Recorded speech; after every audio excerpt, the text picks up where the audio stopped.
And welcome, race fans, to the 12th round of the 11th season of the Bandit Racing League, presented by Full Send Racing Network. Welcome, folks, to the Lady Chaos Racing 125 at Gateway, aka Worldwide Technology Raceway, but in lovely St. Louis, Missouri. But we will not be calling it Worldwide Technology Raceway tonight because they are not our sponsor, and that's a really long name. So we're going to stick to Gateway for tonight, and this is sure to be one of the most impactful races of our season because we are 2 races away from the end of the regular season. First of all, thank you to Perfect Shine Auto Spa and Apex Sim Racing, your title partners here for this season of the Bandit Racing League. But this is a big one. This is one we're excited for, and we are ready to go. Hi, folks. I'm, as always, your host here on Full Send Racing Network, Mr. Marshall Crocker Jr. Joining alongside me here in the broadcast booth is going to be Christopher Ferreira.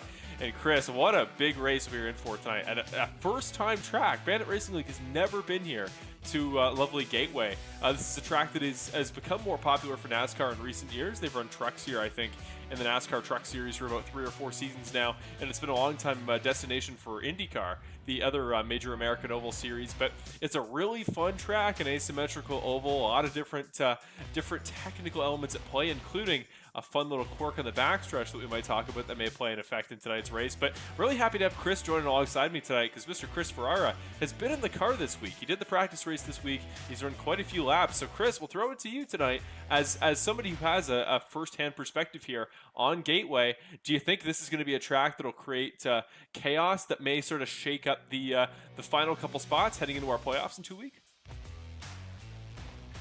2 sets of races that I would want to go into the playoffs. They're going to be providing such exciting racing, but especially here tonight, such a unique track. You know, turns 1 and 2 and 3 and 4 so different from each other. High speeds going into these corners, lots of braking. You have to hit your marks.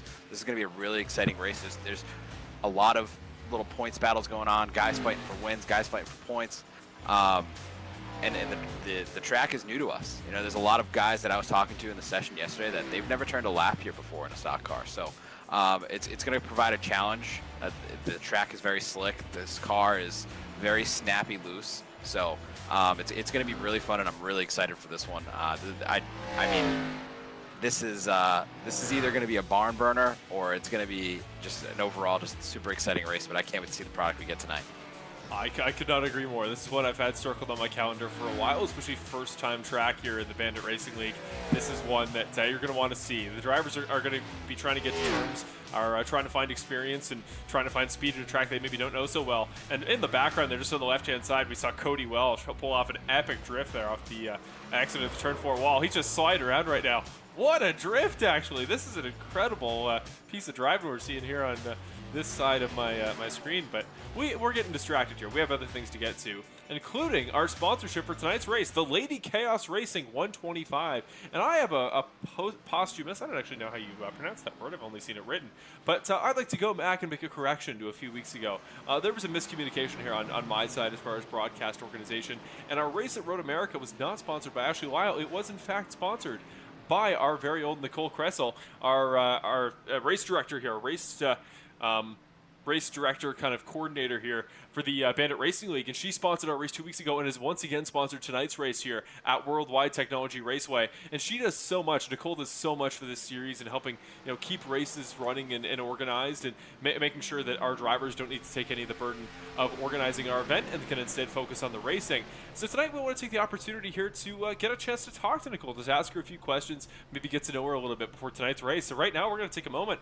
We're going to hop in here with the interview. We probably won't have her on Skype, but just get her perspective before tonight's race. So let's pull her in and get Nicole, tonight's race sponsor, get kind of a cameo appearance from somebody important to the series. Hey, Nicole, it is Marshall and Chris Ferreira up in the broadcast booth. You got a copy? Yep, gotcha, guys. Amazing. Welcome to the broadcast booth. It's a pleasure to talk to you. We thank you for sponsoring tonight's race, but even more so, we really thank you for what you do for the series each and every week, race directing, and we just want to kind of get to talk to you a little bit, see what this season's been like, because this has been a really fun year. We go to the Cup cars, everybody's very even, but I'm sure that's added some additional challenges for you. So what's it like week to week? Maybe paint the picture for those watching at home of what you do for the series, and has it been a little bit more stressful this year than previous race control experience you've had? Well, this is my second season of doing this, so I'm learning a lot each year. So Takes a lot of time to kind of get to know everything and kind of learn everybody, still learning people and stuff. I try and go out and race with them on Tuesday so I can practice and see what the car actually does for myself. So that way I kind of know what I'm dealing with them on Wednesday nights then, and just going through and, trying to see what they can do with the car and what they can't do. And hopefully everything goes well then. Yeah, I love that first-hand perspective. I like the idea of, trying to get in their heads so that you know what calls you can make from your perspective to kind of keep them in mind during the race. I didn't know that was the case. It's really, really cool. And just a little bit of first-hand experience for how you got with the series. What's your experience? What's your attachment been to racing? And what got you involved in Bandit in the first place? I've always loved actual NASCAR racing, so that a given for all my years. I joined iRacing in 2020. So when we had COVID and stuff, because I can crash a car very well and not have to pay for it. Very true. And then one of my friends got me into the race control here.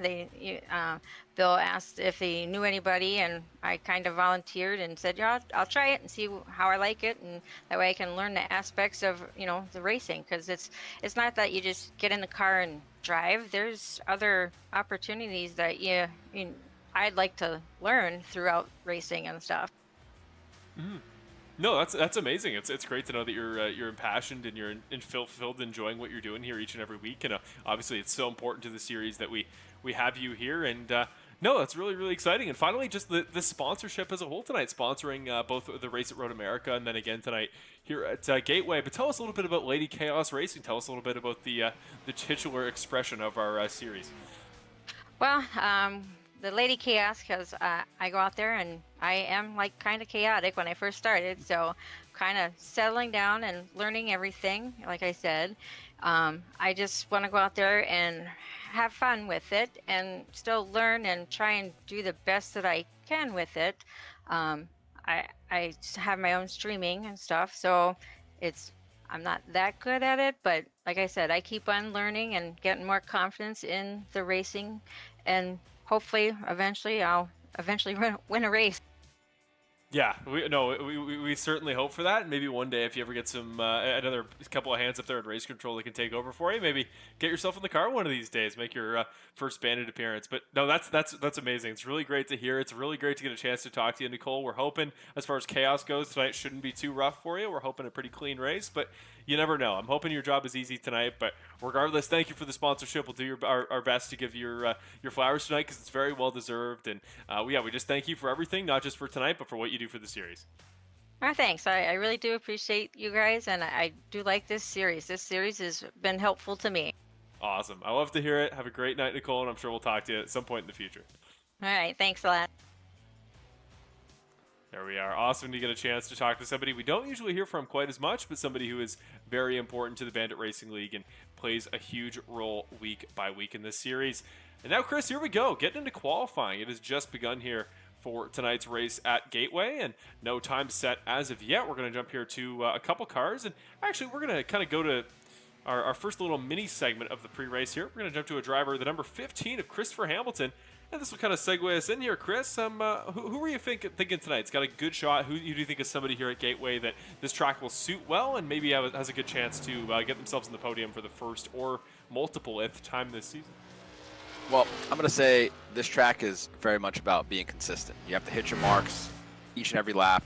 If you miss your marks, you're going for a ride. So it's very important that you hit your marks and you're consistent. And one guy that's been super consistent all season has been Christopher Hamilton. So I think tonight's his night. I think he'll be able to park that thing in victory lane. And I hope for once that my race pick is not a jinx and he can actually go ahead and park it. Well, I'm really hoping this start was not a sign of things to come, because right as you did mention your race pick, Chris Hamilton got a little bit loose off of turn 4, put the back end into the outside wall, so we'll only run 14th here in qualifying, but it's still early. We're still just starting off. You never know. Things could change here. But no, I like I really do like the Chris Hamilton pick for tonight. I think you're really thinking about Chris. He's the kind of guy that thrives in those races where maybe not everybody is in their comfort zone, where being consistent and being patient is more beneficial. And like a road course where a lot of guys don't know what they're doing, Chris is able to kind of stay out of the way, pick up good points. Again, tonight, Gateway, a track we've never run in Bandit. I feel like that ability to just kind of blend in and be sort of kind of putty, fill a mold.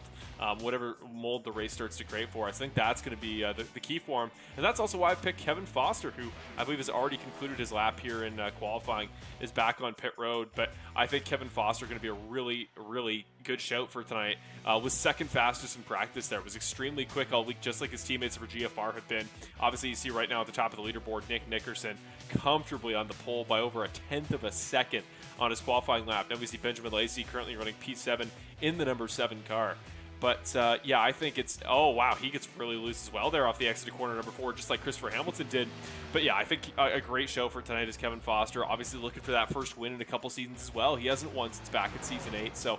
Same as Cody Welch, a similar time frame, and a couple big-name drivers that I think are going to be quick. Obviously, Cody qualifies 4th here tonight.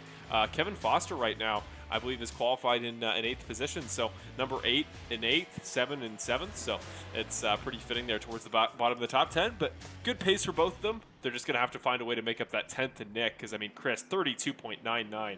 Unreal speed. Absolute flyer. And let me tell you, that is... You're really hanging on to the wheel there, because this track is really tricky and these cars are out of control loose. So you'll see it in the race. You're going to see these guys kind of swinging the back end around a little bit, and it's about managing that. Managing the tire. There's not a lot of tire fall off, but you can't keep buzzing the tires like that each and every lap. So I'm so excited for this one. This one's going to be great. Well, we are pretty much good to go here. I believe every driver has now set a time, and we just we wait to get started for tonight's race. So before we go to our starting grid for tonight's event here at Gateway, it's important to contextualize and talk about our points this season in Bandit Racing League Season 11. And remember, folks, so actually we're going to go to the schedule here first, because it's important to contextualize how much time we have left in the season and how many opportunities these drivers have left to try to go for the final spots in our playoff grid. So remember, this is the second to last race of the regular season there, down on the bottom at Worldwide Technology Raceway. Then it's Auto Club Speedway next week on May 31st to round off the month. And then that is it. The top 12 drivers are the only ones in contention fighting for the championship this year in the Bandit Racing League. Of course, other drivers will still be present and racing every week. They just won't be in contention for the final round of the playoffs. So remember, 12 drivers, the top 8 in points, just like NASCAR elimination style, will move on to the next round at the end of round number 1 and round 2. Then Michigan, Bristol, and Richmond, the top 4 drivers from those 3 races, only 4 make it through to the regular season finale here at the Homestead Miami Speedway to cap off the season. So that'll be on August 9th, and that'll declare a champion for Season 11 of the Bandit Racing League. So remember, 12 drivers making that cutoff, and right now the top 12 drivers are the top 12 in series points. Remember, winners automatically get punched in, but there are no eligible winners in this series that are not in the top 7 positions or top 8 positions there. So everybody will make it in. Everybody that is championship eligible will make it in on points right now. So the cutoff is between Kevin Foster, David Lakey, Sean Britt, and Hunter Henry. Those are the 4 big names that are all in contention for that final spot. So, of course, Kevin Foster tonight, my race pick at 379. This could be a really big one for him. He wants those points. Obviously, 395 for Eddie Hagge. He's not too far above the cutoff. So Hagge, Foster, Lakey, and Britt are going to be the 4 names that we're going to keep in mind here tonight. But at the top of the points, it was close for a while. It's gotten less close now. Nick Nickerson now with a 23-point lead ahead of Curtis Yancey here for the regular season playoff order. I think it's becoming more and more likely with each passing week that he will be our regular season champion. But here we go, Chris. Let's get into our starting grid for tonight's race here at Gateway at Worldwide Technology Raceway and get started for tonight's race. Remember, this is the Perfect Shine Auto Spa starting lineup. As usual, will get us into tonight's race. We are rolling just a second here, folks, and we will get you set for our grid here tonight. As usual, we're probably just going to get time to go through the top 10, maybe top 15 in our 22-car grid for the night. Here we go here, folks. On the pole in the number 2 car, it is the number 1 position for the GFR Racing driver, Nick Nickerson. Alongside him on the front row, Sean Britt here looking to make that playoff cutoff. He's below the line tonight. He'll start on the front row, though. Great job for the BC SimSport driver, with teammate Brett Guzik starting on the inside of row number 2. Cody Welch in the 785 racing car starts in row number 2. After an almost win last week at New Hampshire, Curtis Yancey starts in 5th with Paul Wilson at his outside. Benjamin Lacey starts in the 7 car in 7th, with the 8 car in 8th with Kevin Foster at the end of row number 4. Jackson Knock and David Lakey will round off your top 10 before Eddie Hagge and Ricky Hart Jr. close off the top 12. Then it's Bivens, Guzik, Harkins, Gibson, Greenwell, Gross, Eldridge, and Christopher Hamilton slides all the way to 20th for Hayden Paul and Terry Condis cap off our grid for tonight's race. 22 cars here, folks, 125 laps around a track about 1.5 miles here at Gateway. Nickerson on the pole, Britt on the outside. We are ready to go racing here for the Lady Chaos Racing 125 at Gateway. And Nick Nickerson, good jump here. Britt's got a fairly strong run on the outside, but the 2-car will hold it into turn number 1. The 98's loose. 98 in the first turn. Sean Britt has gotten himself wide, and already we're seeing chaos in the Lady Chaos Racing 125. No yellow though. Britt saves it, but already back into 12th as Curtis Yancey further back goes around. Qualifies 5th, already off the track. No caution comes out. And boy, Chris, Nick is already pulling away, and 2 of his competitors in the front 3 rows already out at the back of the field. I told you this was going to be a wild one. We're starting off right on the right foot. So, yeah, the 98, as we got Benjamin Lacey goes around into turn 1. Another big name, Benjamin Lacey, looking the wrong way. The number 7 car for 785 Racing parks it there, finally getting back up to speed here. But yeah, you saw a really good start from Nick, just because all the guys behind him seem to get into trouble. So we're not even just going to go back to the incident. I want to watch that entire first lap back here and pick up on a couple of these incidents that we saw play out in that first lap. So this is the proper race start. So you see Nickerson on the front row, Britt on his outside. And then Sean Britt, just what happens here to him? Because he comes in with a lot of speed. He's looking good. Oh, and just a big punt, I think, from Cody Welch. Comes in a little bit too hot. Maybe Britt brakes earlier than he was expecting. That gets him too fast, sends him up into the outside wall. He saves it from there, so he's okay. Now, what happens to Curtis Yancey? Because Yancey gets into it with somebody else. Remember, he was started in 5th, so he's still in 5th at this point. He gets passed by Paul Wilson, but he's still up in the front of the grid. Oh, he just gets loose, misses Wilson, overcorrects, and shoots the car right, misses Wilson, and then that hard left puts him back into the grass, so he's okay. And then we get to the final part of this trilogy, where we're coming off of turn number 4 here. This is Benjamin Lacey, and he and David Lakey are kind of in it. We got Kevin Foster there right in front of the 2 gray cars in the center of your screen, so the 7 and the 84 battle. Here we come to turn number 1. What happens to him? And a big punt from Lakey into Lacey. Like everybody on that first set of laps here in turn number 1 was getting punted. So the 7 car just absolutely lambasted by the 84 car. Again, not sure if it was particularly down to one driver being at fault or just a miscommunication. But Chris, 2 laps in, already 2 drivers sent around with big contact. Is that something that you could have expected based on running the practice race? Like is miscommunication with braking points something that is going to be common here tonight?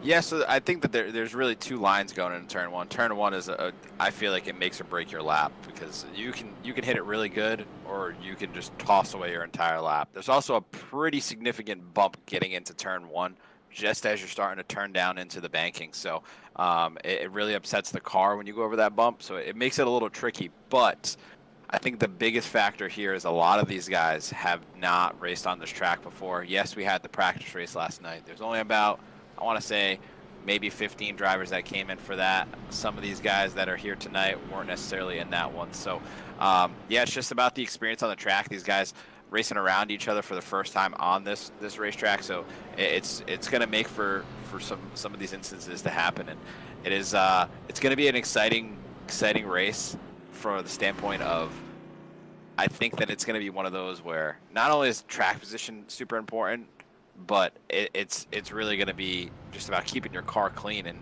you can rough up the car pretty good here, but there's just so many little things that are going on each and every lap, and you have to be so perfect. Well, already you're getting doubled up, stacked up, ready to go here. Hopefully the caution's going to be brief so far tonight. I mean, that one was really just a 1-car wreck in the end. I mean, obviously Lakey got into him, but Lacey was the only car with major damage. And I believe as they both pitted, both Britt and Lacey should be able to catch the field. From what I can tell, David Lakey actually still on pit road right now. He's just exiting now, is the 84 car. So front row now, it's going to be the top 2 from last week's race. Nickerson versus Welch on that front row. And Chris, we see the 2-car opting to take the outside line. You're talking about the different lines guys run. Was the outside the popular pick there in practice, and is that going to carry over to tonight? I think that it can be. I really feel like it's a crapshoot almost. You can hit the bottom perfect, and you'd have such a great run coming out of the corner there. that it wouldn't even matter if this guy to your high side, but sometimes the high side offers a little bit more grip. So it's really about your driving style and how deep you want to get into the corner. Well, here we go. Nickerson, Welch, last week's dominant 2 drivers, then Wilson, Guzik, row number 2. Let's see what we got going here. Everybody's got the field. So we have a full grid here. Second restart of the night. Great start for Nick. Good jump for Wilson. And it will be the 2 car there leading into turn 1, but the 98 and the 86 and the 85 not too far behind as the 1 and the 04 car battle it out through turn number 2. Another thing that you want to kind of keep note of is the restart zone here at this track is pretty deep down the straightaway. So that could throw some drivers off. I know it threw me off yesterday because you usually see them right as you exit the corner and you kind of get into the restart zone. So yeah, this is just a totally different experience for what we've been used to up until this point. As you're seeing guys get off the corner and make a little contact with the wall, you're going to see that probably for the first 10 to 15 laps. The tires wear in a little bit. They get a little bit tighter and a little bit more manageable to drive, but hang on for these first 10 laps. Yeah, we just saw Nolan Gross there make a little bit of contact with Christopher Hamilton. He got the worst of that exchange. He got really wide through 1 and 2. Does gather it up now, though. Back into 14th position now, battling with Terry Condis, as he will be for 15th here. Christopher Hamilton is already up 8 spots. He's up to 12th. Biggest mover of your race so far, aside from Ricky Hart Jr., who's also at 8 positions. And he's now side by side with Brett Guzik here. 2 former champions of the Bandit Racing League, side by side into turn number 1. Yeah, this also can provide for you.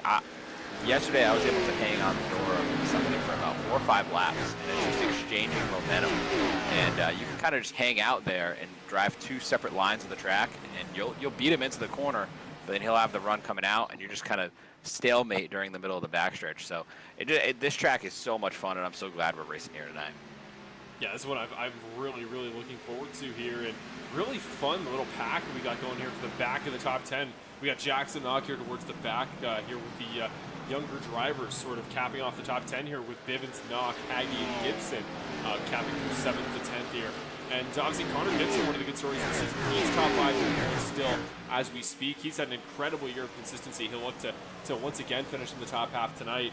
Front of the field, Nick Nickerson looking good here. Already 5/10s, now down to 4/10s ahead of Cody Welch, but staying pretty steady up there as he did last week at New Hampshire. And right now, single file through most of the field except for Dawson Guzik, who is about to potentially be passed by Christopher Hamilton here. The question being, how much of a gap is there going to be from Christopher Hamilton to the rest of the field as far as pace to be able to get the car season around? Because I think we can both agree here, Chris, Hamilton there in the 15 probably should have qualified a little higher. Yeah, I would say so, but I think that just kind of plays into this track. You know, the car is almost begging you to get back to the throttle just a little bit more. You're rolling, and then you go to crack the throttle just that little bit extra, and you're going around. So it's really tough to manage the throttle here. These cars have the higher horsepower package, I do believe.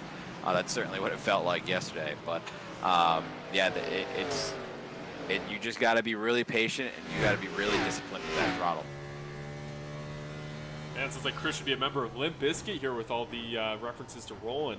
Sounds like they're hit. What year was that? 2002, 2001. That would have been the beginning of your time, right, Chris?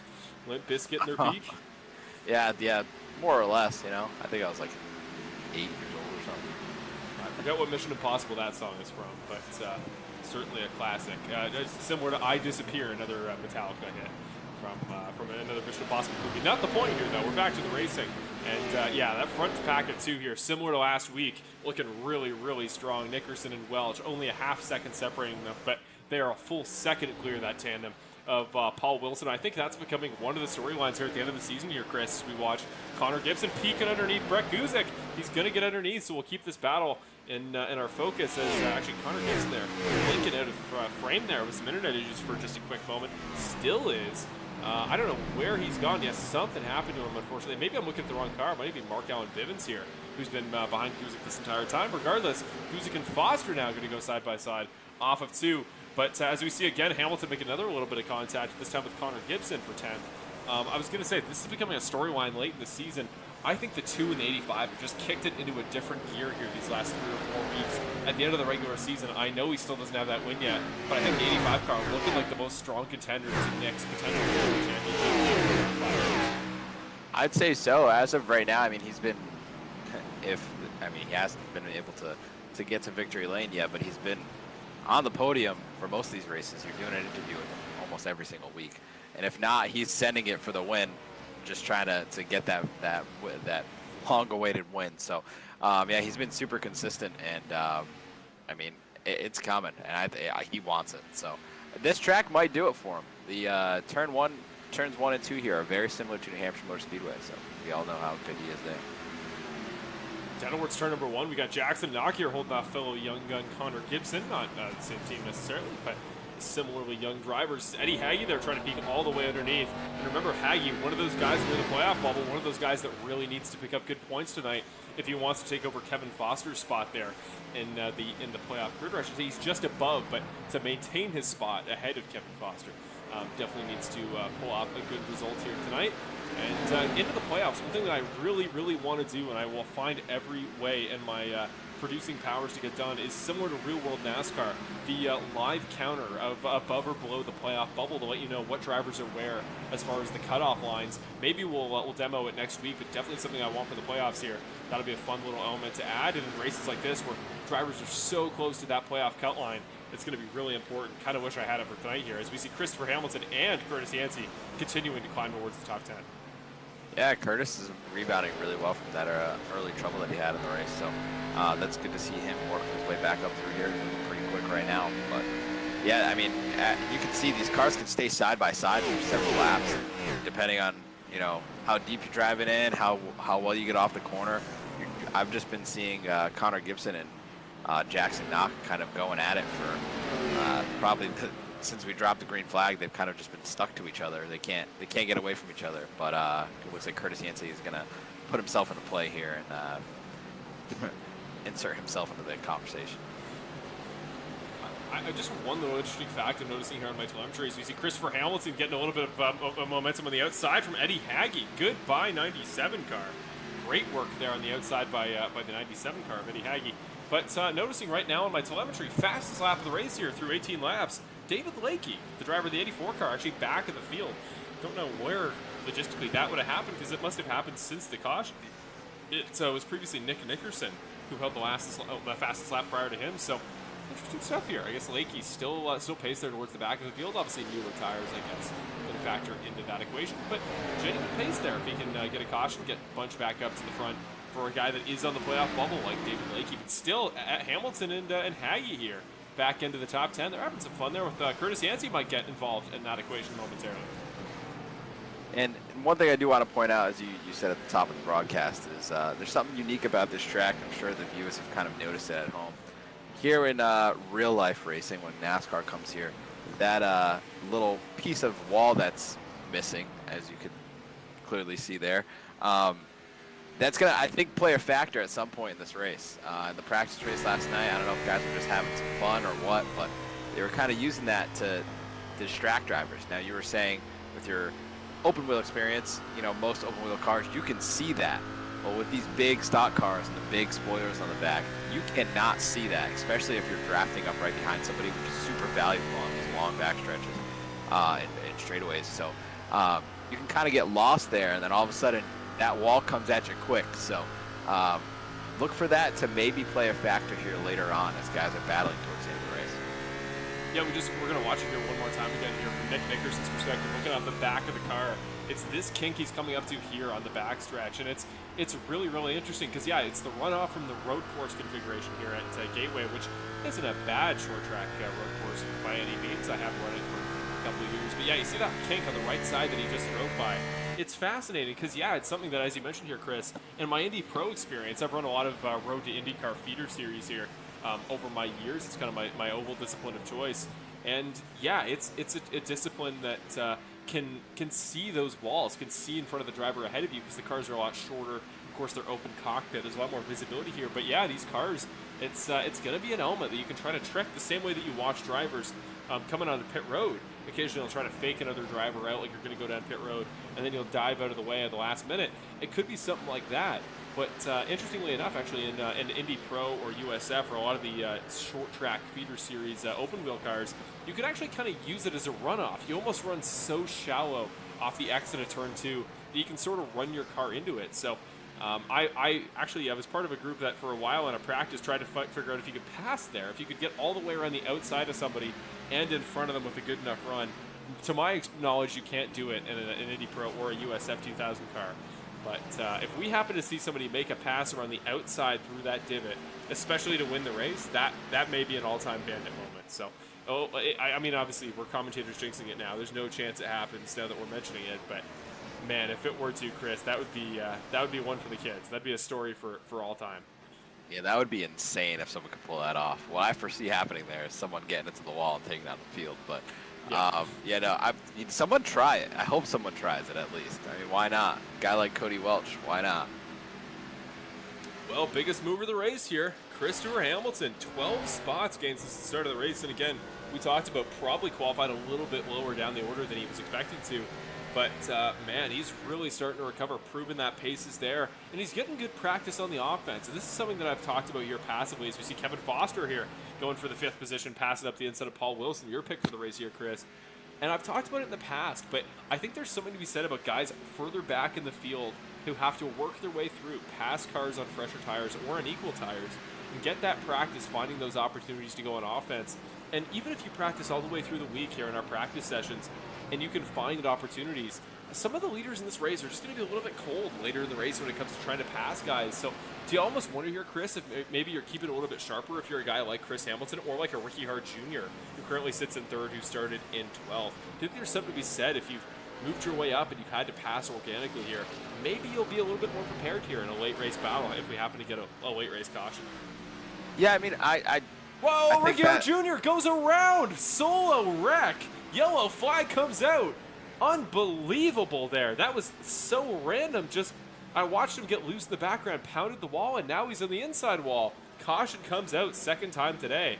Sorry to cut you off there, Chris, but crazy stuff here from a driver that, former champion, very experienced, just a little mistake as we see here in the Butt Kicker Racing replay. That's why you love this track. Even the veterans are struggling tonight. And I mean, you hate to see it happen to a guy like Ricky, but I just think that just shows to show you how good this track actually is. And I mean, that's what I love about it. Watching here one more time. What? Oh, something tech-wise must have happened. It was just it wasn't that he got loose in the corner. It was just a quick flick of the wheel. Something just like a sudden left flick and put it in the wall. That was bizarre. It looked like, because I'm sure that's not what it was, but it looked like if somebody was to just intentionally cause a wreck, just suddenly turn right in the middle of a straightaway. But I'm going to assume that's not obviously what happened because he was driving in 3rd at the time. Like, there's no benefit in your teammates leading. So, just a weird situation there, Chris. Yeah, that replay sheds a little bit different light on it. But yeah, that is a strange one as we see cars coming down pit road. Yeah, here we are, the entire set of leaders. We'll see who the first car not to come down is, but the backstretch here is actually the pit entry, so there's a long pit lane, and here we are. Here's your leader, Nick Nickerson, joined by Welch, Guzik, Foster, Wilson, Bivens, Hamilton.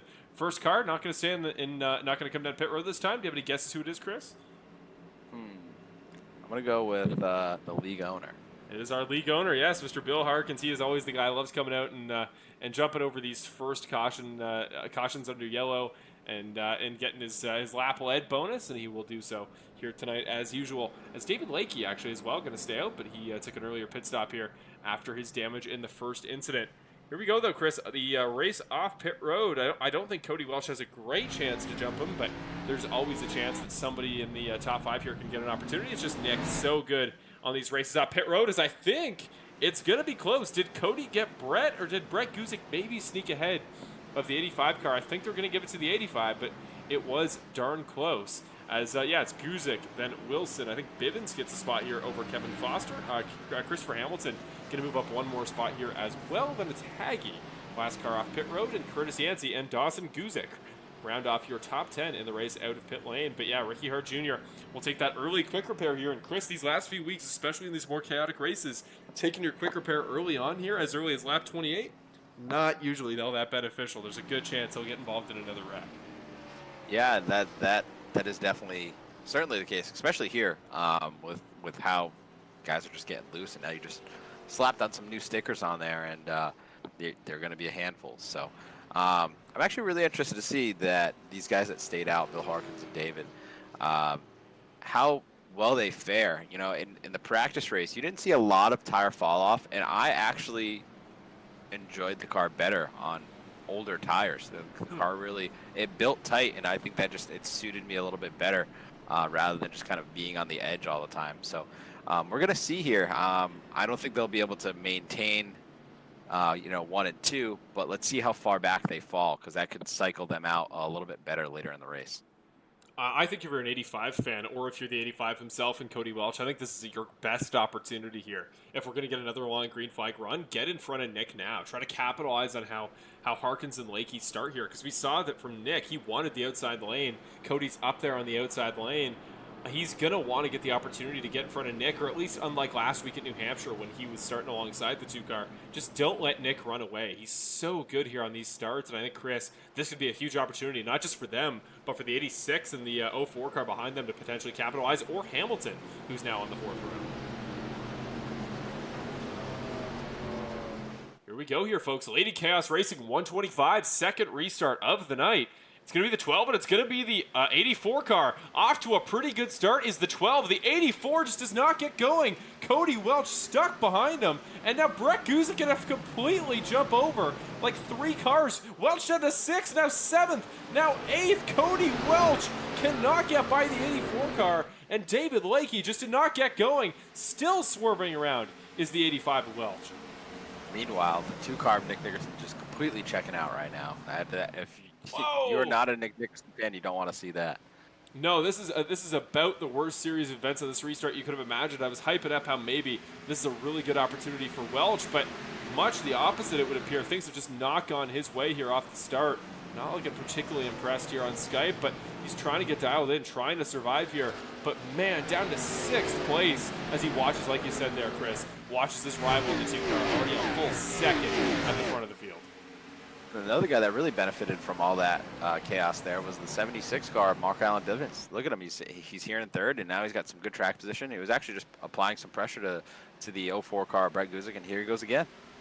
Yeah, Blytheville, Arkansas native Curtis Yancey's around again. Loose off of 4. Yellow comes out for a second time. Curtis Yancey, the Clearwater, Florida native, who's been so consistent this year. Second solo wreck of the night and only 32 laps. That is unexpected, to say the least, from a guy who's been so consistently solid this year. Just rough luck here to start off tonight for 51 fans. And yeah, now it's going to be another reset here. Welch will reset in 5th. Hagee and Hamilton stay where they are. And like you said there, Mark Allen Bivens up into the top 3 just like he was last week.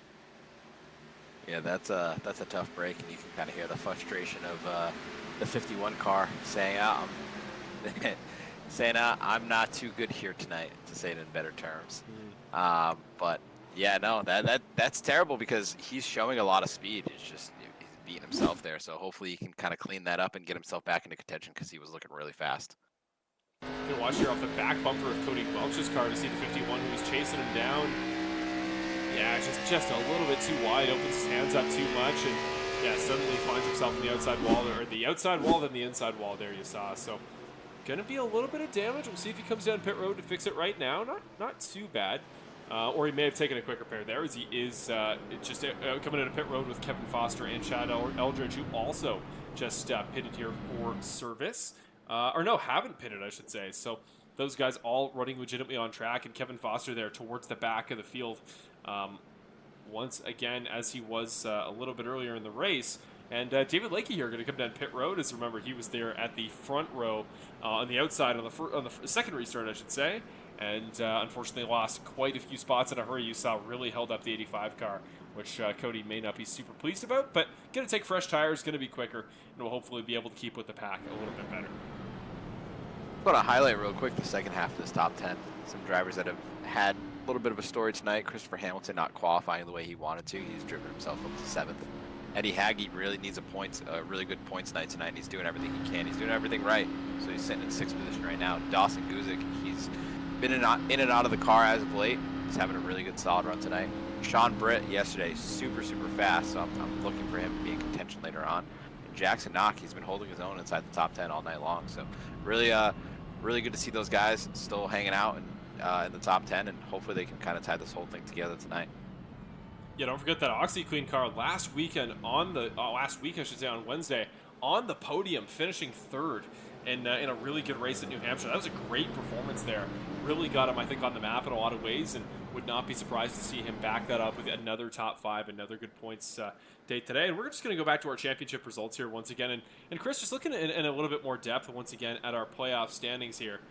As we wait for Nick to pace around one more time, get the field doubled up, and we'll go back to green here. But yeah, so back to the top of the grid, it's about the same names as it's been all season. Nickerson, Yancey, Hamilton, Hart. Not too unexpected. 3 of the 4 have wins. Hamilton's come close many times. Connor Gibson here in the Ignite RC number 31 car, in a really good spot. He's actually ahead of Brett Guzik, which I almost wonder if he would have expected that at the start of the season. But you go back to the cutoff. So Jackson Knock at 400 points after last week's podium. Really good spot.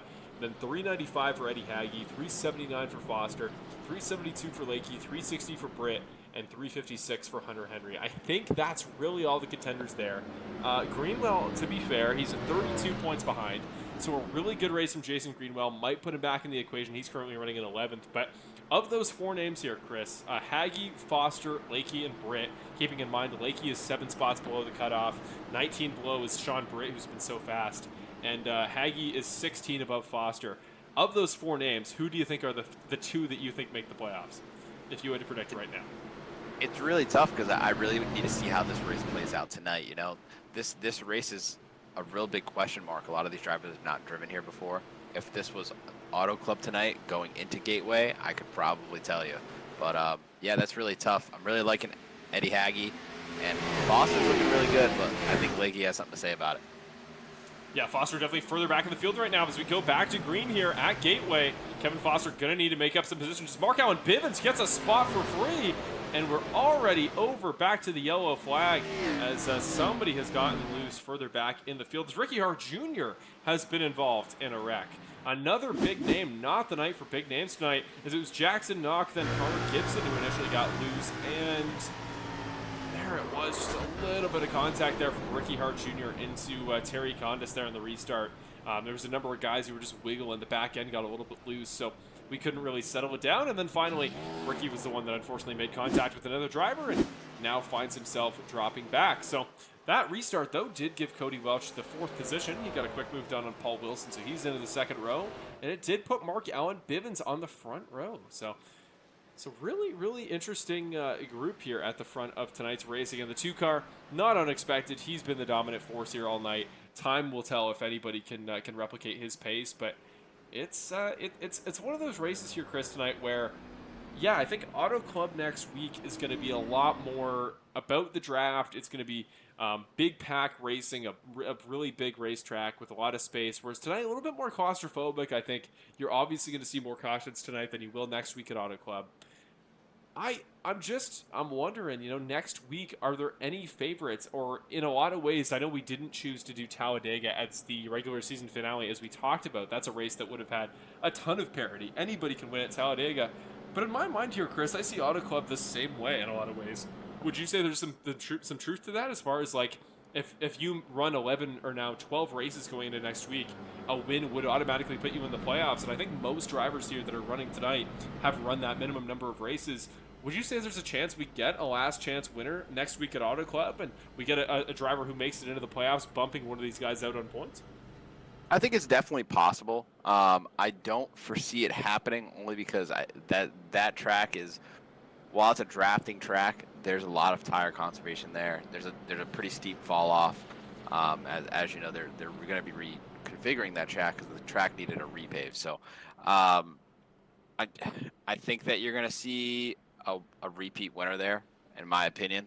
But I mean, we're going to have to see. Anything happens here. We've seen some crazy races as of late, but tonight is the big question mark for me. As you see, Ricky Hart Jr. is already in some pretty deep trouble here tonight. He already used his fast repair on that first wreck that he had, and he probably got some pretty significant damage from that last wreck that he was in. So we're going to have to see if he can bounce back with just repairing the car in the pits. So that's a tough break for him. Luckily for him, though, he does have a win to his name, so that will not mess up his playoff hops too much. But yeah, you can see it. It can happen to anybody. So yeah, let's just remind you here, actually, before we go back to green here, of the 5 drivers who have wins that are running tonight will get points towards our regular season championship, and thus we'll get automatic entries into the playoffs. And then actually, one more driver has joined that field since we, or no, that's not true. I was going to say Christopher Hamilton, not a winner, though he did technically in our system account for a win earlier on this season, but that's a technicality that is not important. But there were the 5 drivers here who are going to make their way into the playoffs on a win, and where they got their first win. Of course, keep in mind, Nick is now a 2-time winner this season. Or sorry, 3-time winner, I should say. So is Brett Guzik. So they've obviously picked up more wins, but a first win at a track similar to this hasn't happened yet this season. Most guys just winning at intermediates or a dirt track or a road course. And tonight, truly going to be a wild card for a lot of these names. And that's why I was thinking the same way you were, Chris. I think good chance we get a first-time winner here tonight if somebody can stop that 2 car. But here we go, folks. Back to the restart. We're going green here for the Lady Chaos Racing 125, and a much better start this time for the 85 car. So the main rival of the 2 may have some momentum here, and his teammate Hamilton for the 2 car is right behind in the equation as well. Christopher Hamilton's charge through the field continues here off of turn 2. Yeah, he's really taking that charge, and hopefully he can kind of do the car lock that we saw at North Wilkesboro in the All-Star race. Maybe he can get himself all the way to the front. But yeah, it's looking really solid so far tonight. Yeah, speaking of the All-Star race, this has been a Kyle Larson-esque performance. The guy dominated front to back there at what's the track? At North Wilkesboro last week, and already a yellow comes out. 5th caution of the day. Well, this is getting nuts here. Dawson Guzik, the 44 car, loose off of turn number 4, and actually saves it quite well, but that will bring out another caution. Hoping this is the end of a quick run here at the start of the race. We want to get you guys some green flag racing action. Here we go, back to another restart here. What was the situation there with Dawson Guzik? In the back bumper of Jason Greenwell quickly there into turn number 3, and then just squeezes himself. Knock doesn't have a ton of room there with the 7 car Benjamin Lacey underneath him. I don't think the 44 car realized that, and quickly 2 guys get into each other, and 1 guy comes out. And there you go, another restart here, back with the 2 and the 85 on the front row. So all that really did was put Mark Dallin Bivens in 3rd, and Christopher Hamilton moves up into 4th. Yeah, that's a tough break kind of thing there. Luckily, it doesn't seem like there's a whole lot of damage on that 44 car. So he like I was saying earlier, he was putting himself together a pretty good run there. So I think he'll be able to fight his way back. But yeah, this 15 car is charged up to the front. Hopefully he can make some noise and make it kind of a 3-horse race here. I mean, he's definitely shown the speed to get up to this point. So I think that he has the speed to contend with these guys. But I think Mark Allen Bivens is going to have something to say about that. He's looked pretty quick, and he's been able to hold his own on these restarts. But I don't know if the 2 cars just not picked his line yet, but I don't think he's going to start on the bottom. He's got the top down pretty well. So, well, before we get to our next restart here, as Nickerson and Welch get well, they're singled out. They're going to probably get doubled up next time by to go back to green. But well, Chris, for a long time we've had one piece of merchandise here on our KeyserAuthentics.com that has been most requested by a mile. Without question, the thing that everybody's been looking for is fan favorite Cody Welch t-shirts. And good news for you folks, because I have an exciting announcement at the tail end of this video. So here you go, folks. Let's remind ourselves, BanditRacingLeague.com is your place to go for all things Bandit Racing League info, the countdown to our next race, links to all of our YouTube broadcasts, updates and recaps of every race of the season, but also the link to KeyserAuthentics.com, where, as of this week, as of this day officially, Cody Welch merch is available. For the 85 car of Cody Welch for 785 Racing, we now have t-shirts here, folks. Whether you want blue, black, gray, a variety of colors, and a variety of sizes, you can get it on BanditRacingLeague.com, at KeyserAuthentics.com more specifically, and as well water bottles. You want a sick water bottle in white there to take for your gym session or to your local sim racing competition of choice. That is the place you want to go. There's the link there, KeyserAuthentics.creatorspring.com, or just use the link in our YouTube description as always. But those prices are in Canadian, so remember, in American you can bump a fair bit off of that. Great prices there for some great Cody Welch merchandise. I know I will finally be getting that t-shirt for a guy that he gives us so much information and so much well, not so much information, but more so just content and exciting moments here on the broadcast. So it's the least we can do to give back to him. So finally, if you were a Cody Welch fan, one of the many who watch our weekly races, go check it out. Go get his shirts. And there you go. Already we see Jennifer in the chat has ordered her shirt, and the water bottle is available as well. So there you go, folks. Whether it's Cody Welch, but also a variety of other drivers in the series like Nick Nickerson, like Eddie Hagee, like Mark Allen Bivens, like I'm trying to remember so many drivers in this series have their own signature merchandise, as well as general Bandit Racing League sponsored stuff. So to get your own self a piece of Bandit Racing League history, and more specifically to support the league and our drivers points fund, which remember goes towards the end of the year, repaying drivers for their efforts here in the Bandit Racing League at the end of the year, that repays guys in like first, second, third, fourth, and fifth. The top drivers in this series that put their time in, they get a monetary kickback thanks to GeezeForAuthentics.com, and all of our proceeds from you guys, our awesome fans. So there you go.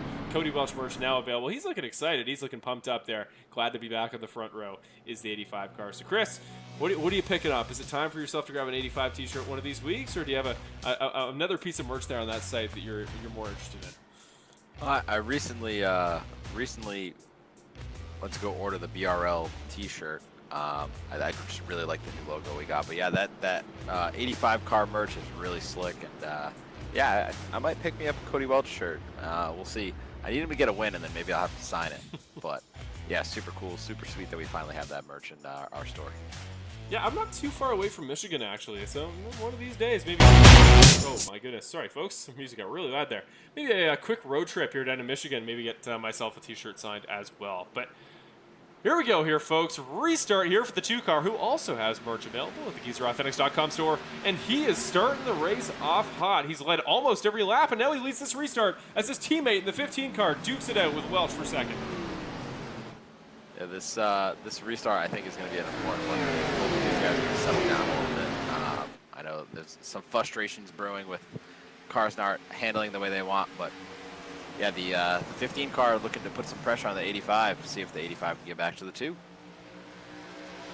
Here we go. Pretty good start there for Cody Welch. Already back to single file. He's cleared Hamilton. It's now within about half a second of Nickerson. But further back, we got Sean Britt and Connor Gibson going side by side with Guzik peeking to the inside of Paul Wilson as well. 98 car under the 31. Decently good run. I think the 31 car will power him better off the corner if he can avoid blowing up, and he does. Really great corner from Gibson. Somebody went in the nook. We saw Nick Nickerson, I think, there dip into it. Already trying to get in his head. I can see Cody actually smiling on Skype. Being like, what on earth was that? I saw that background on my screen, so guys starting to use it, starting to play those mind games here, Chris. That's what you like to see. Don't get caught. Don't get caught in that trap. Yeah. Yeah, you're gonna be paying for it in a big way. But yeah, you know, it's a little bit of jokes and games. I don't think there's any kind of advantage on track to doing that. But yeah, just cat and mouse here. You know, actually a camera sitting there in that inlet, so if we do get a little pass in there, that'd be a pretty sweet view. But again, I'm that's wishful thinking there from my perspective. So your front two, really your front three, already starting to space out to about even, about a half a second between them, with Mark Allen Bivens holding on there to Christopher Hamilton to really start this long train of cars going back from Hamilton. And this is about what we've come to expect here in this series lately, is that, you know, these Cup cars, we've talked about it all season, you can't really break away all that well if you're not extremely fast right off the bat. So to fall into this long train, not what you want if you're one of these drivers like maybe a Benjamin Lacey here, who we see peeking out for position on Connor Gibson. Maybe a guy like Lacey, who qualified a little bit further up, wants to get back to that position, but if guys are so easily able to hold the draft on the car in front of them, it's really tough to get advantageous pace and find a passing opportunity. So I think, yeah, I think if you're a guy like the 7 or a car like Kevin Foster here, again, still in 14th, we know he had a lot of pace in practice, but a lot of cars to pass, and this draft train isn't going to help. Yeah, it's good to see that 7 car, though, clawing his way back from that early incident he had on track. So it's good to see him back, but I've just been watching this 2 in the 85 car here.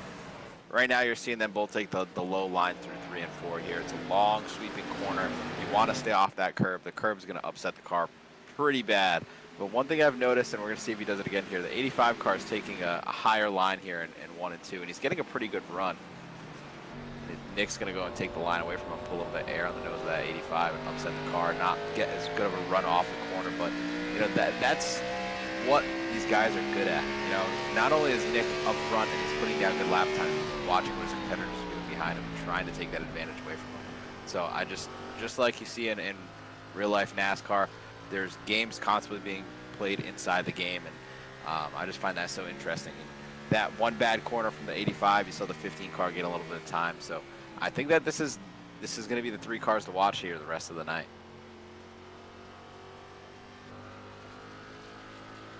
New contender here for the start of this this train is now formed up behind Christopher Hamilton, as he's been able to break out of it and is now actually getting closer to Cody with each passing lap.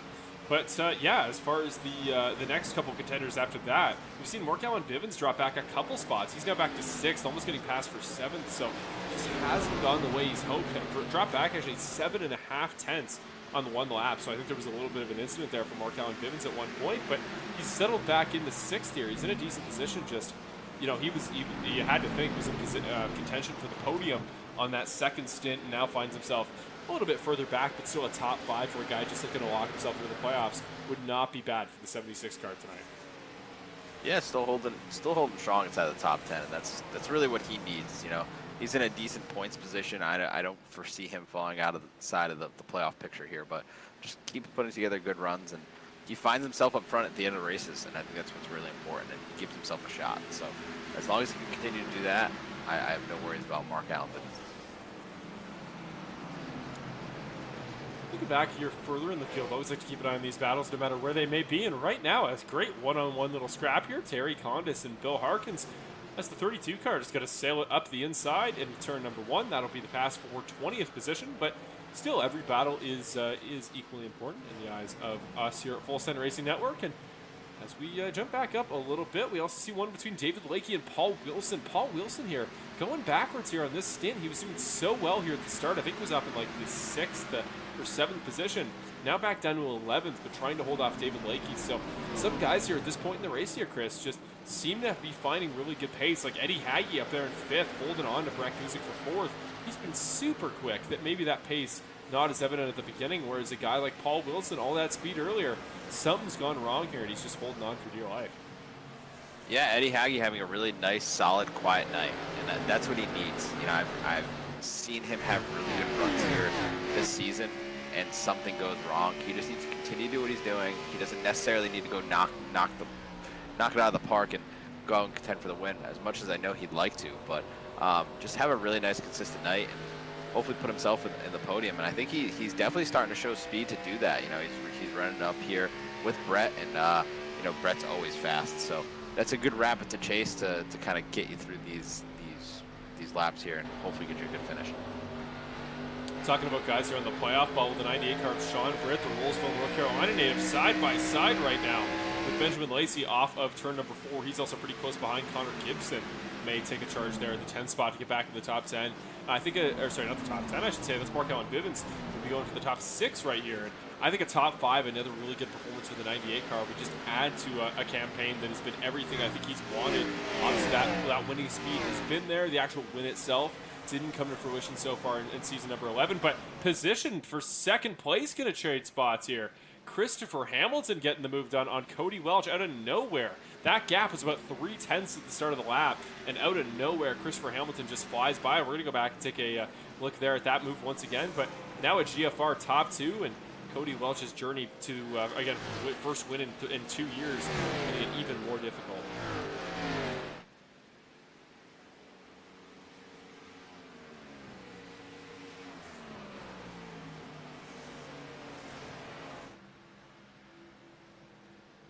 Yeah, Christopher just looks like he's being able to get back to the throttle. He's holding it down a little bit lower on corner exit, and I think he just has a little bit more control over his car right now.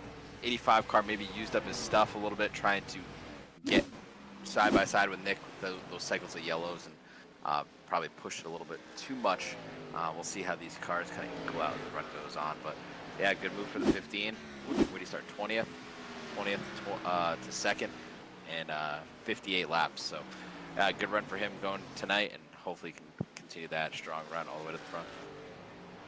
Looking at the replay there, it almost looked like a free pass as well. Like Welch just got really wide into turn number 3, washed all the way out. Chris just snuck right underneath and said, "Thank you very much. I'll take that free position there." So wasn't an extremely savvy pass. It just happened to get in there. Sean Britt is sideways, Lightning McQueen style, sideways through the grass, locks it down, but the caution comes out. I went to his replay there on Skype, and as soon as I looked over, I saw him getting loose. So not happy there for, again, the 98 car we just talked about, who's doing really, really well to that point, staying just on the fringes of the top 5. Now finds himself back there at 14th with a little bit of damage to that front nose. Yeah, that's a real tough break for him because he's been showing an absolute ton of speed as of late. He was super fast yesterday, and I know he has the speed to do it. It's just, you know, maybe just a little bit of lapse in judgment there, and probably overshot the corner or something like that, drove it in too deep. But yeah, that's a tough break for him, but he definitely has the speed. I hope to see him back in the top 10. I'm sure we will. Looks like actually a moment here between himself and Mark Allen Bivens. I was talking about that battle for 5th. Mark Allen was kind of loose all the way off the corner, and then I think he just bounced into him there, made a little bit of side-by-side contact. He caught the 98, and the 98 just barely avoids the 31 of Connor Gibson. Seems like the 31 car always getting a little bit lucky there, just finding those opportunities and finding ways to stay out of those wrecks, but unfortunately not the case for the 98, who does have to head down pit road this time to take that quick repair. Here we go, though, Chris. Everybody down pit road. This may be the chance for the 15 car to get a free pass on his teammate Nick Nickerson.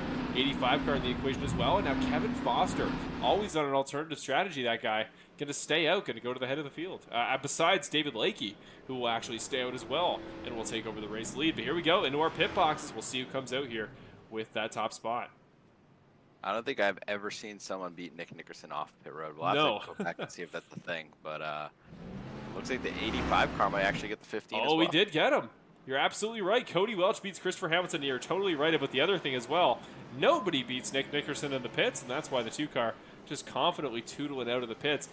There's something almost, maybe it's just the way that I watch these races, you know, just a perception I have in my head. But I watch this, and it's almost like the 2 car looks smug as it's rolling out of his pit box. You know, Chris, like, is there anything to that where, you know, as he takes that corner off pit road and just drives away at an almost inhuman distance ahead of the rest of the field, you just go like, why are you so good at this, you know? Like, Nick just... Yeah, it's this like smugness that I know obviously isn't tangible, but I feel it every time he drives away. I certainly felt it when I was in the car because it never made any sense to me, and I think I asked him that on a couple podium trips he had a few races ago. But yeah, he's just so good at it. He's definitely perfected it, and I can't understand it. It's just he's really good. But yeah, that's big there for the 85. Now they're on equal tires. He got back around the 15. Now the 15 is gonna have to work his way around him. So yeah, that's a tough one. I'm almost tempted here to go to a quick in-car interview here with Cody Welch, but well, we'll see. We maybe have enough time. He's kind of chilling there on the skip. We're gonna pull him in here. Quick impromptu interview here. Cody Welch. Let's get him in the broadcast booth. Hey, Cody, it's Marshall and Chris up in the broadcast booth. Got a copy? I gotcha. Awesome. We're just going to pop in here for a quick interview here. We got a few moments before the restart. Cody, it's already been a crazy up and down Welch-style race here at Gateway. You start off really good qualifying spot, and it's been up and down there. You go to the back of that restart behind Lakey, and then you had some trouble there. Christopher Hamilton almost got a free pass on you. Just what was going wrong there, and what do you think you'll need to catch Nick on this next stint? Well, first and foremost, formal apology to Sean. I dumped him on the first turn on the green flag like a dummy. And my front end was a little messed up from that. I had some damage, so that kind of played into the fact I couldn't save tires really well. I just burned my stuff up too quick. My car had a little bit of damage, so catching Nick was tough, but I got that fixed now. He's got a little better, probably a little more tire than I do right now, but as long as I can stay up here, make it to the next pit stop, get some freshies on it, I might be able to give him a run for his money. We'll see. And then finally, another case of old tires there on the front row. Ahead of you, Foster and Gross going to start 1 and 2. You've had bad luck with that in the past. How are you feeling about seeing those guys in old tires starting in front of leaders again? You know, not so well. You know, Lakey was up there in front of me on the restart, and I got freight trained and ended up 8th from, 4th. So hopefully it goes a little better than that. Or at least I can get around him in the first turn, but we'll see. Either way, it's going to be exciting here. Yes, sir. You know your fans are cheering for you. Best of luck here, Cody. Thank you, sir. Cody Welch popping him back into his chat there, but yeah, it's been a crazy one here already for Cody Welch, and obviously he always rolls with the punches. Seems like he's in a pretty jovial mood, and yeah, here we go here, Chris. Once again, Foster and Gross, these guys on old tires, going to start us off here on the front row. How are you feeling about that? Oh, we're definitely going to see. A little bit older tires here, getting up through these gears is a little tough. Lots of power in these cars, shorter gears here on this track, so. I'll see. Hopefully they fare better this time. for the sake of the 85 car. I love his honesty there, but yeah, let's see what they got. Here we go. Everybody's getting stacked up, piled up there further back. Well, not quite so much at the back of the field. Markow and Bivens actually starting 20th here. Interesting stuff. Here we go, though. 8 cars off to a good run. The 85 car finally gets the better start this time from that second row, but Foster is clear by a country mile, and so is Welch. Gonna power on the outside. He's side by side with Nickerson for the proverbial race lead. He's on the outside, but Nick's got a little bit of a run. He clears him, the 2 car. Clutch driving there from Nick Nickerson, but you gotta think Welch gonna go on the attack as his teammate up front for Nick, hoping he can catch up to him, squeezes him a little bit, gets it, oh, the nose is in there for Cody. You see off the front nose cam, almost has it in there, decided not to scooch him out of the way. Almost kind of surprised there, Chris. I know we got a lot of race to go, but he didn't try to get him out of the way. He's going to try again. Cody's getting on the attack, and Curtis Yancey might capitalize as well if he's not careful, like he might right now. 3 wide in turn number 1 and 2. Here comes the 51 out of nowhere. Curtis Yancey might get both of them, and he does. Curtis Yancey, 51 car to second place. Welch gets Nick, and Nick is getting passed by Paul Wilson out of nowhere. Everybody switches around. Paul Wilson now up the inside line. And up front, Kevin Foster, your new race leader. Crazy restart here as now Lacey's going by. I think Welch and Nick only took 2 tires, and these guys took 4. Otherwise, I don't know what is happening here as Nick trying to once again to go by the 85 car. He knows that's his real competition, and Cody and Nick are going to be the ones to watch. But right now, Foster getting passed by Yancey, who is on fresher tires. Yeah, new race leader, the guy that spun himself out twice tonight and was really hard on himself earlier. New race leader, 51 car, Curtis Yancey. Let's see how long he can hang on to it. Yeah, it says everything you need to know tonight. Paul Wilson now at second, Lacey in third, Foster at fourth. This is crazy. But Cody Welch there on that new strategy. This is hilarious. Like, this is crazy the way this is played out now at the halfway point in tonight's race as of a few laps ago. But now Nick getting passed by Dawson Guzik in the 44 car. Now the 97 of Haggy. This is crazy the way this is played out on that strategy. The 2-tire call. I'm really interested by what Nick and Cody were going for. But I don't think a strategy that puts Nick back to 8th after only 3 laps in this stint was what he was planning for. Certainly not. I don't think they saw that coming. I didn't even think they would have taken 2 tires. But up front right now, I just have to make this clear. The 51 car spun himself out twice during the race. 7 car on lap 1 had an incident where he was looking the wrong way. Now they're 1 and 2 on the racetrack. Yeah, Paul Wilson was in 13th a few moments ago. Like, this is the Bandit Racing League for you, folks. I know we get in thes races where it's like, oh, I know what's going to happen, another Nick win, and then just chaos everywhere. And, like, from multiple perspectives, if you're a Nick Nickerson fan, this is rough, because either you're going, oh, well, maybe the strategy with the guys that took 4 tires is the more dominant strategy, in which case your guy's in 11th right now, and the other way is, oh, these guys that took 2 tires is the better strategy, don't worry about these guys on 4.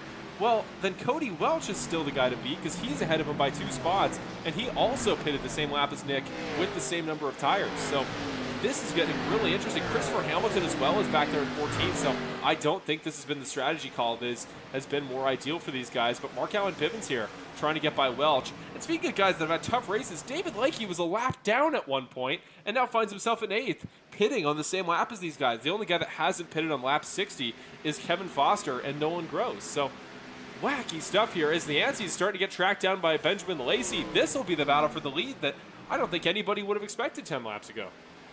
All the while, Sean Britt's making a move on the guy who didn't take tires, Kevin Foster. You're going to see Dawson go to the inside of him as well. Sean Britt was the reason for the last caution, and here he is in, 4th position.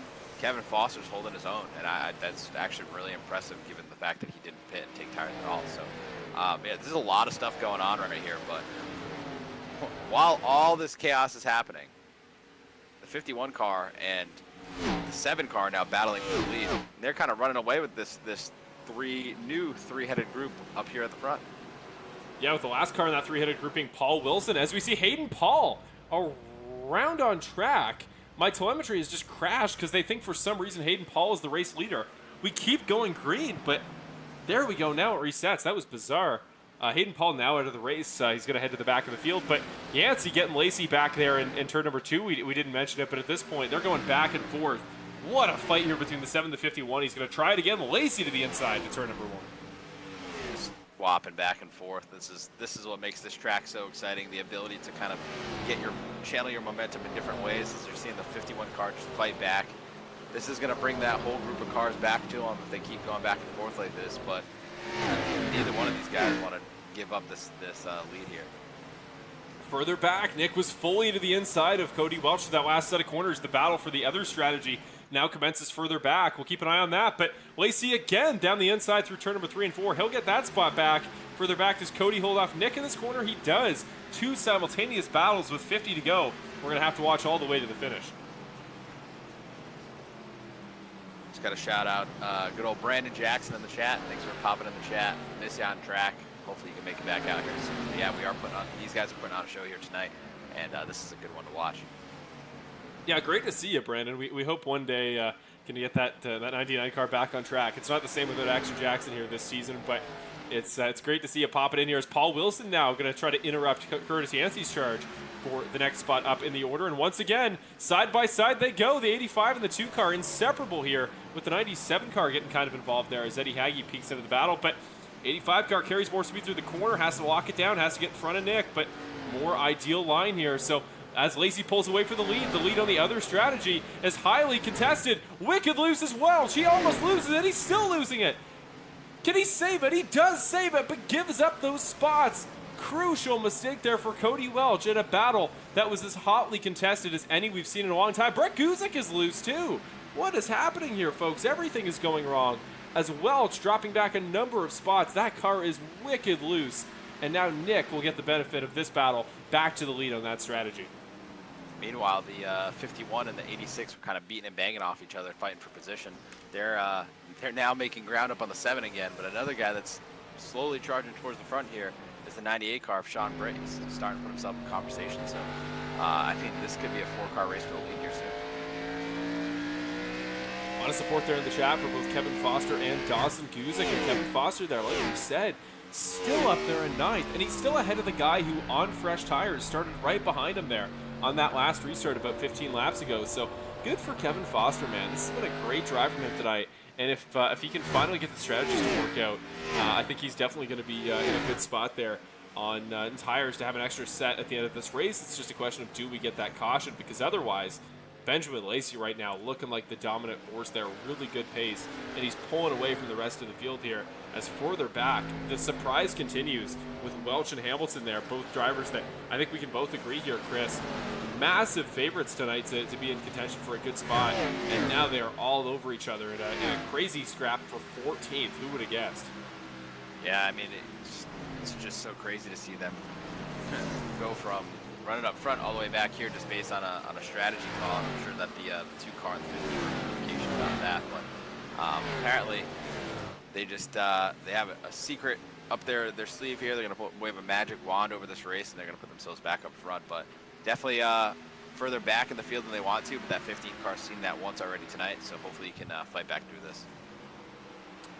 Well, you were absolutely, he hit the nail on the head here. Not only is this battle between Wilson and Yancey been really fun to watch. Here's the 86 car slides in front of the 51 again. But Sean Britt is flying right now. Here he goes, going to peek to the inside here. Might get Yancey, might get both. He's all the way to the inside. Can he get Wilson as well? 2 for 1 for Sean Britt. Slides into turn number 3, and he's got him. The 98 car up into 2nd position. Ran the fastest lap of anybody the last 5 laps. He is flying, and Curtis Yancey once again loose off of 4. And he's off the pace as well. Is he okay? I think he saves it and gathers it up, but weird stuff. Yeah, he almost spun it for the 3rd time tonight, and he was able to save it that time. But yeah, that's good to see him get it collected back up and just kind of take a deep breath there and take where you're running on track right now is a good thing. But yeah, the 98 car has charged all the way up to the front, even though we've seen him have a couple of struggles here during this race. But he, like I said, in the practice race yesterday, he was really fast. I think he actually got the pole, if I'm not mistaken. But he definitely had the fastest time in practice. So this 98 car does have the speed. Let's see if he can put it to work. Gonna watch out the back perspective of his cars here. See if Paul Wilson can keep with him. But 45 laps left here in the Lady Chaos Racing 125 here at Gateway. And I mean, so far, Chris, I think we knew the way this race was heading up until lap 60, and then that caution just shook everything up here. Chad Eldridge is ahead of Brett Guzik David Lakey, who was a lap down, is now ahead of Nick Nickerson. Just everything is on its head here. And what's the story of this race? If you had to summarize this race to somebody here in the first 80 laps, Chris, what would you tell them? I would say it was the Nick Nickerson show until pitch strategy came into play. So, yeah, this is, I don't even know what to say about this race, but it's been a wild one, and this has been a super enjoyable one for me. I love seeing all this swapping for positions and flipping the top 10 on its head pretty much. So, I can't wait to see what the last, 40 or so laps happens. I think it's really interesting here that as much as we've really talked about this battle, and by that I mean Britt and Wilson, we talked about the whole Welch and Nickerson situation there for a while. Now Welch and Hamilton, as they continue to be fairly close on track, although it's now the 15 and the 97 car duking it out for 13th. How have I overlooked Benjamin Lacey so much? We kind of talked about him there as he made the pass, but now just quietly he's chilling up there in the lead, 1.6 seconds clear. The Redlands, California native, already a winner earlier on this season, finally got that win for himself at, I believe it was Atlanta, but it's been a quiet year for him overall there, Chris, but these races are where Benjamin seems to succeed, when there's chaos early, but then we get these long green flag runs, just a track where he can chill, do his thing, not make mistakes. This is his benefit, and I think that's what differs between him and Cody Welch as the yellow comes out. That will change everything. And who has brought this caution out, right, as we start talking about how easy this might be for 7. We go back to our butt kicker racing replay. Here's Bill Harkins, the Ashtabula, Ohio native, coming off the 4th turn. And who does he catch? Doesn't, I don't think, hit anybody. Does get hit by Christopher Hamilton, who shoots him straight into the wall in a very awkward piece of typical iRacing wall contact. But what was it with Eddie Hagee here that was going on? He was a little bit loose there off the corner. He just got loose on his own, and that's what hit Hamilton. Hamilton just nowhere to go, avoiding him. Welch does get by, and I think Jackson Knock as well going to sneak by. But there you go, another turn 4 mini incident. Something about that wide turn 4 just seems to upset all of these other race cars. And here we go here, Chris. Cautions are starting again, and pit stops starting again here. Everybody down pit road this time by.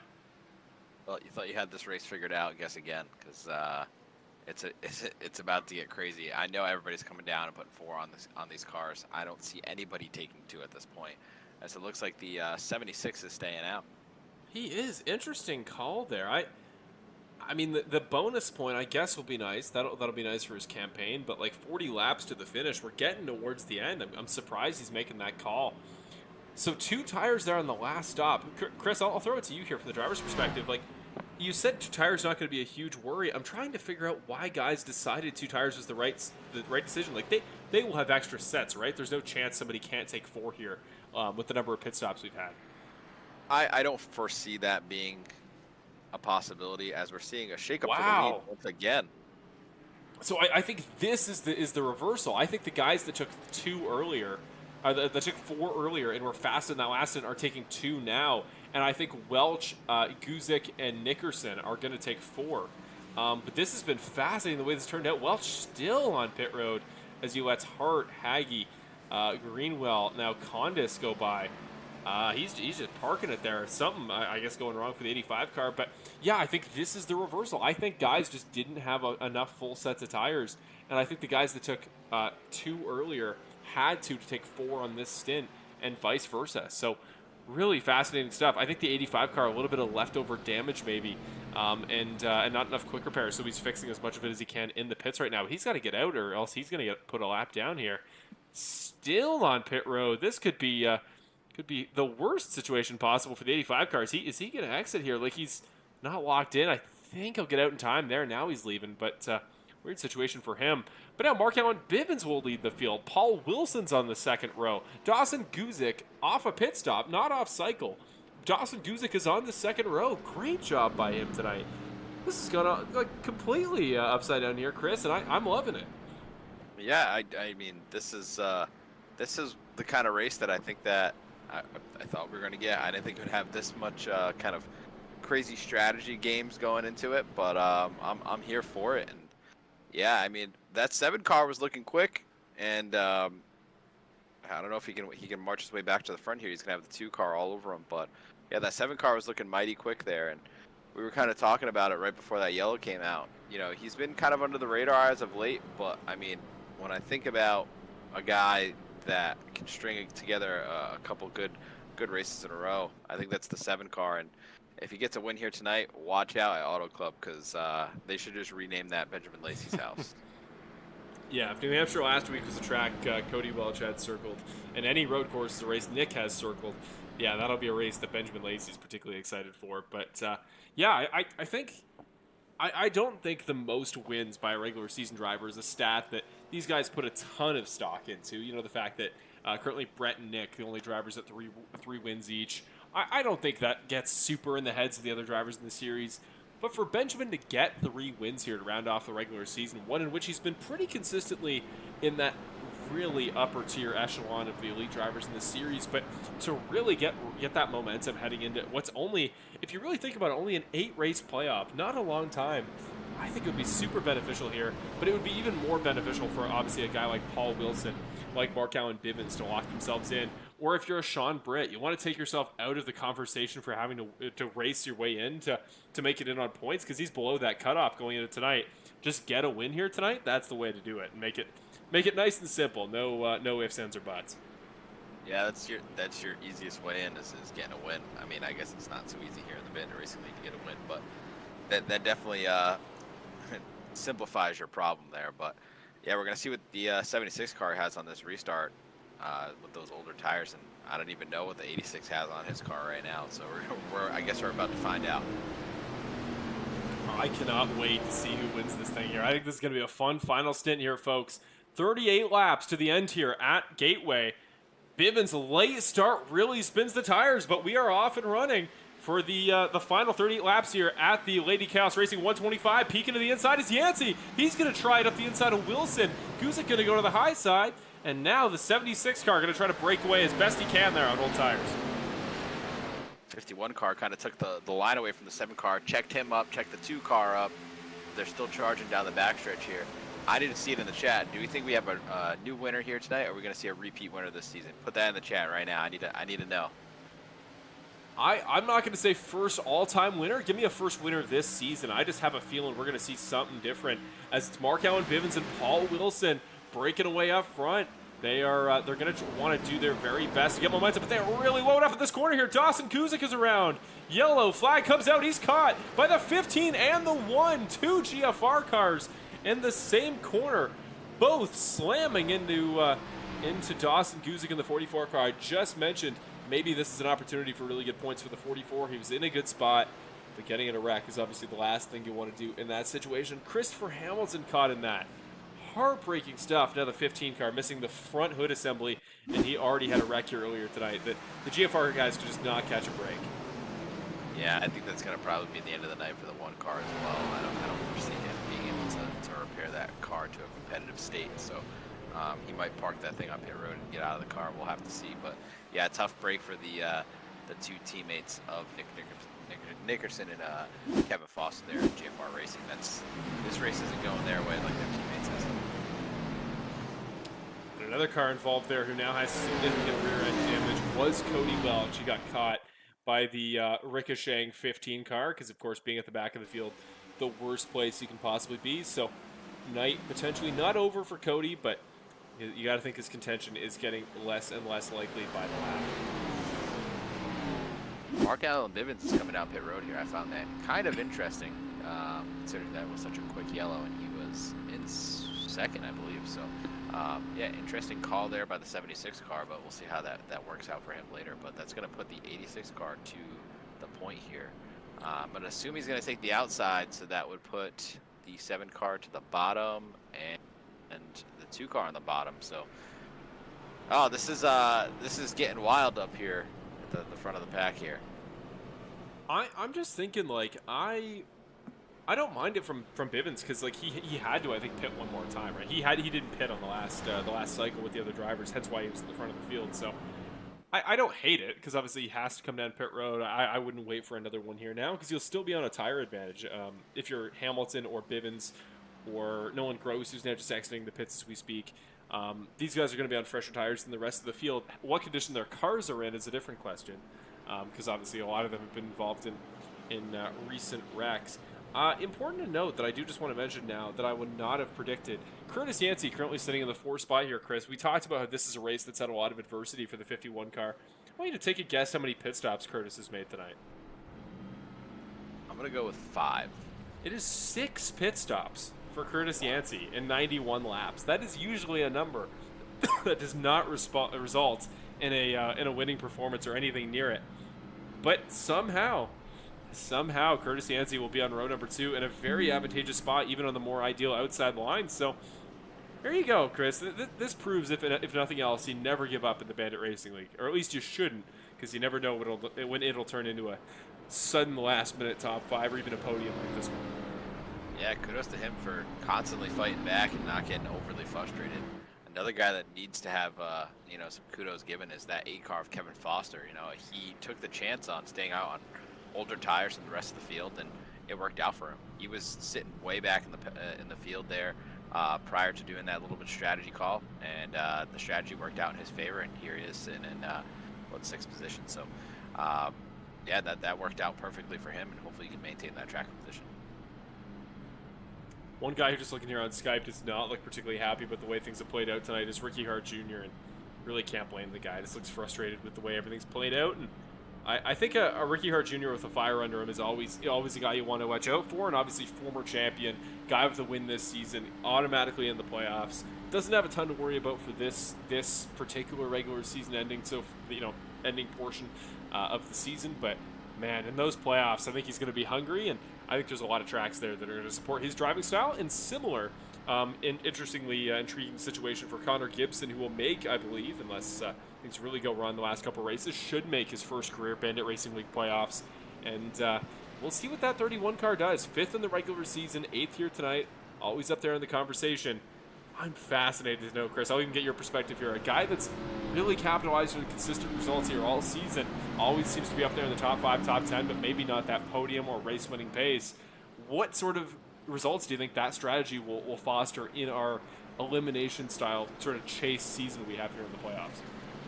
Well, hey, my one run in the playoffs, I didn't get a single podium, but I made it to the round of 8. That was kind of the same strategy I had there, just put in nice, consistent runs and just try to get everything you can. And sometimes you just kind of got to fall into that, hey, you know what, I'm just shooting for a top 10 tonight. Just get out of here nice and clean with a top 10. And sometimes that's all you need. You don't need to necessarily go out there and win every single race. But let's see if he's got a little bit more pace in that car tonight. I think he can do it.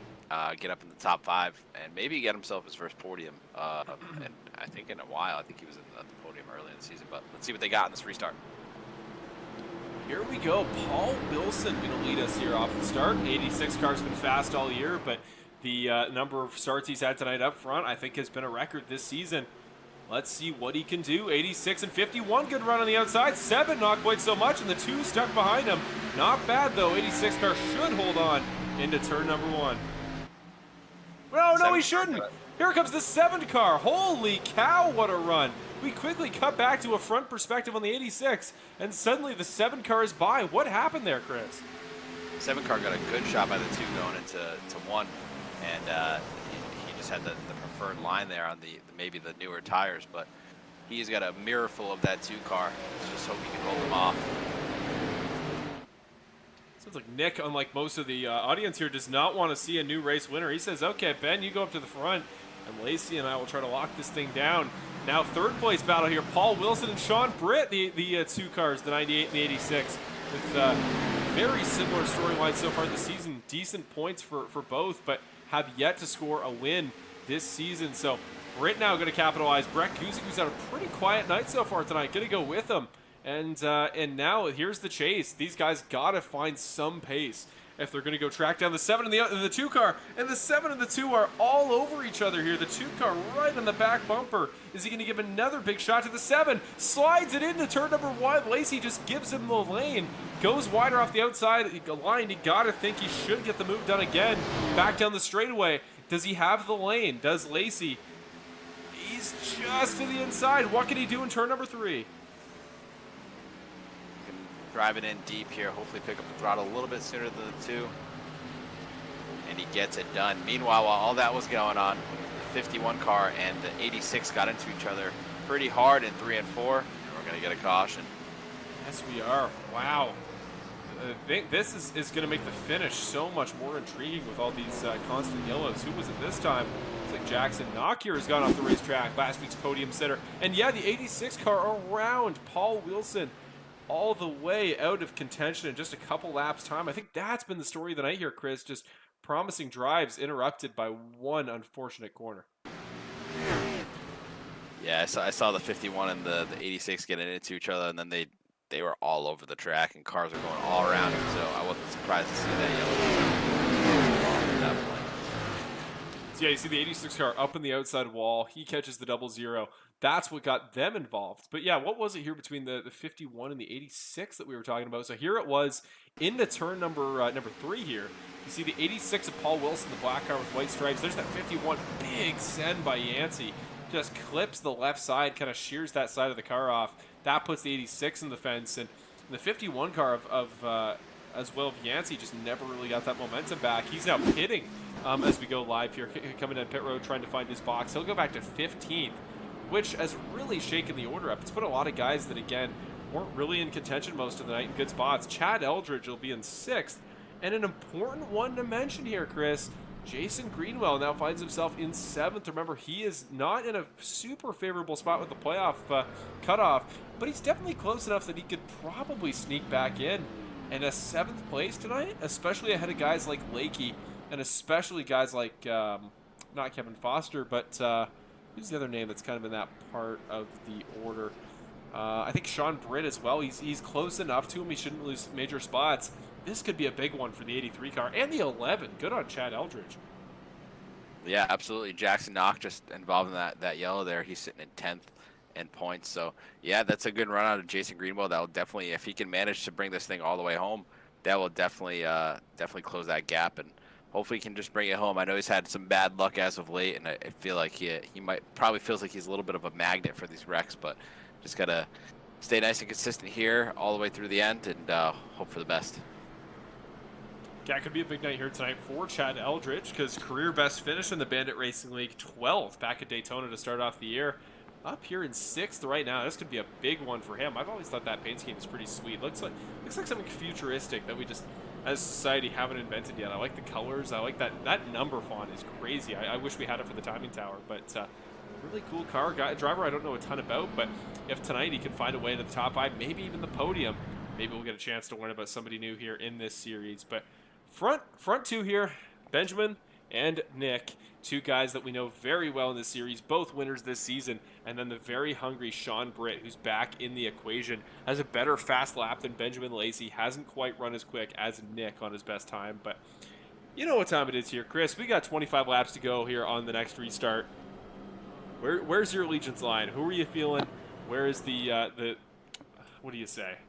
Where does the commentators, what's the opposite of a curse? Where's the commentators' sensibilities? Which way are they pointing you? Well, I think the 2 car is a safe bet. That car's been lights out all night long, and he's been able to drive himself back from having a 2-tire strategy all the way back up to the front. He was just exchanging the lead with the 7 car. But I like a good underdog story, and I'm going with the 7 car.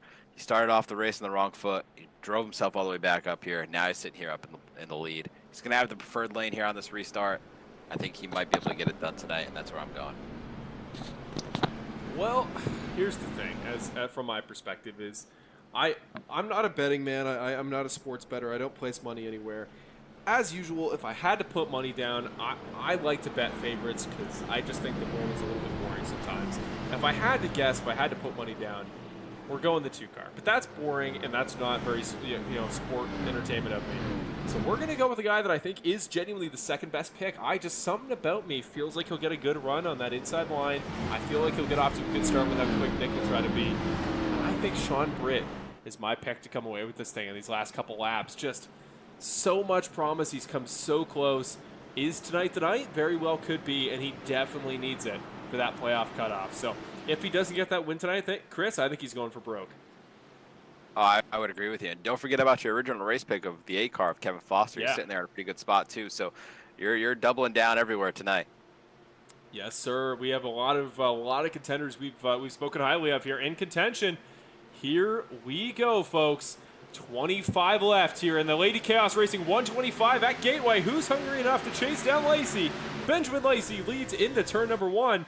And here we go. Guzik and Nickerson side by side as everybody's starting to wash out. Jason Greenwell on the bottom going to get passed by the 11 car. I think the 04 car is going to have a really good run on the 2 coming out of turn 2. He's going to go to the inside of the 2. Where did the 04 car come from? He's had a really quiet night all night, and here he goes trying to take position 2 away from the 2 car. Yeah, he got Britt like it was nothing and only just barely cleared the 2 car. That was not a super confident move. Here, looking further back, car that should still be damaged. Cody Welch is back in this thing. The 85 car running really well, and he prepared that damage. I think Cody Welch doesn't actually have a damaged race car right now because he just ran the fastest lap of anybody last time by, back there in 8th position. Back up to the front. It is that battle. Brett Guzik and Nick Nickerson. Nick is wide. Nick is loose, but he saves it. Not enough, though. The 04 car gets the run, and now here comes the 98 car of Sean Britt. Thank you to this really cool dynamic TV camera, courtesy of Track Chemistry Gourmets here, down the backstretch. But the 98 car, this is a crucial pass if he can get by Nick Nickerson, start chasing down guys that I think he has comparable pace to. He needs this one bad. The 2 cars loose. Crucial mistake there from Nick Nickerson. And Britt is ahead and ran the fastest lap of anybody last time by. He is hard charged and wants that first career win.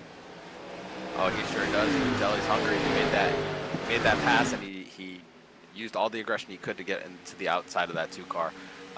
If you're a Benjamin Lacey fan, this is exactly what you want to see. I'm not quite sure if the 04 car has quite the pace to get to the 7 car. I'd love to see if he does. That'd make a really great battle. These guys have battled really well in the past, so I'd love to see that happen, but I'm not quite sure. I think the 7 car is just hoping that this thing stays green.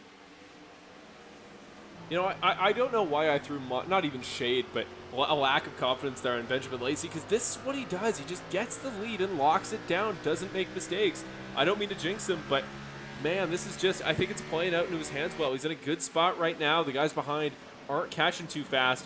And again, props to Chad Eldridge, keeping right behind Foster, holding off Hagee quite well. Nobody really breaking ahead here in this pack, and this is not what we saw when Nick was in the lead, but Nickerson not showing a ton of pace here to try to go back for his race win, or his race lead / win. So I don't know what's happening here, Chris. Everything I thought I knew about this race has gone up in flames with 20 laps to go. Yeah, I didn't see this coming. We saw the 7 car, like I said, multiple times now, spinning on lap 1. I thought that was the end of his night. He struggled to get caution! Further back, somebody I think has gone around. Who was that? Knock. Foley in the grass. Gets loose, but we stay green. We do stay green indeed. The 97 got to the inside of Eldridge there, and here comes the 85 trying to make some hay, trying to get back up to the fight here. But the 7 car is still holding strong on point here. 98 car starting to apply a little bit of pressure to this 04, but Nick Nickerson's not giving up. He's trying to get back to the front. As much as the 98 car is pressuring the 04 car, the 2 car has been pressuring him. Now, though, not a great run there for the 2. He's going to back off a little bit. The 98 car needs to get Brett soon. I don't like leaving Benjamin Lacey out there on an island by himself. I think the driver with the best pace here, the guy with the best opportunity to go get him, might be Sean Britt. And whoever it is, I think they got to get up there to the front, get in the captain seat as fast as you can, or else the 7 car is running away with this thing. I think the 98 car has got to get out from behind the 04 car a little bit. He has a little bit better run here. I think he's going to beat to the inside of the 04 car. Let's see if he can get it done in this corner. 98 car down to the bottom. He's going to try it here. The 04 car goes up, gives him the lane, but the outside the line, always the better run, but no, he clears him. Great move by Sean Britt in the 98 car. One more spot to go for the Rollsville, North Carolina native, but he's got to hold off the 04 car first. Yeah, I don't think the 04 car is done here. He's going to peek to the inside. Made it over the bump. Didn't upset the car too much. He's going to have a good run coming the corner. Almost gets the quarter panel. That'll get him loose, and the 2 car might capitalize. Nick should have a good run here as further back.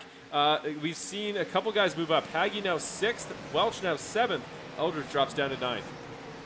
All the while, Benjamin Lacey is just slowly chipping away at that lead. Slowly chipping away. He's loving to see these battles in the background here.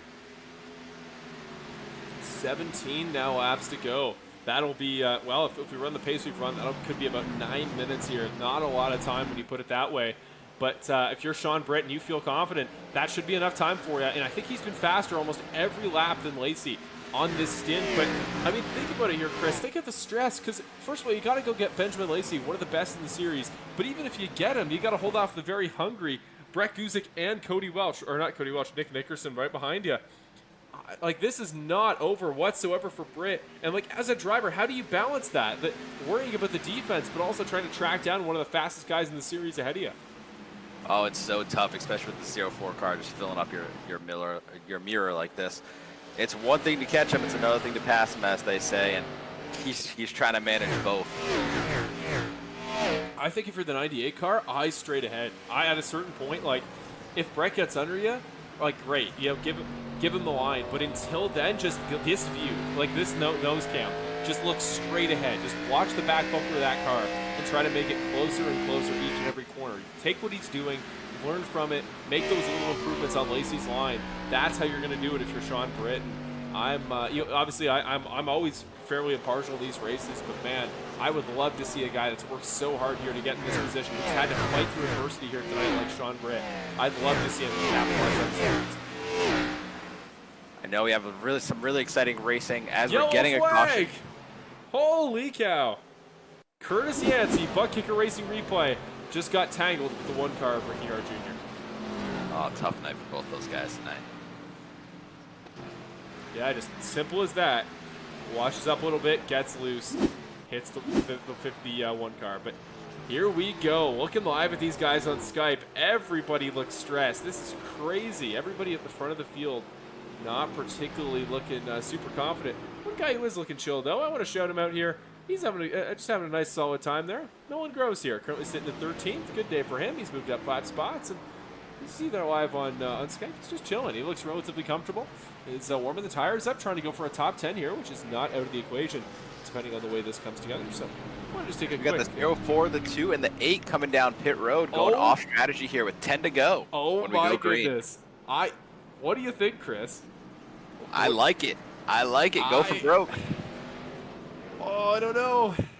Cody's coming with him too. I don't know how I feel with this. Okay, so the important part is how many guys are going to come in. It looks like it'll be 7, including Nolan Groves and Jackson Knock, are going to stay out.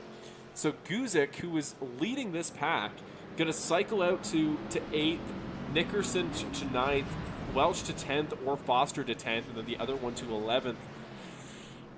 I don't know here, Chris. Because guys pitted on lap 97. Like Gibson and Knock are on really fresh tires in that sense.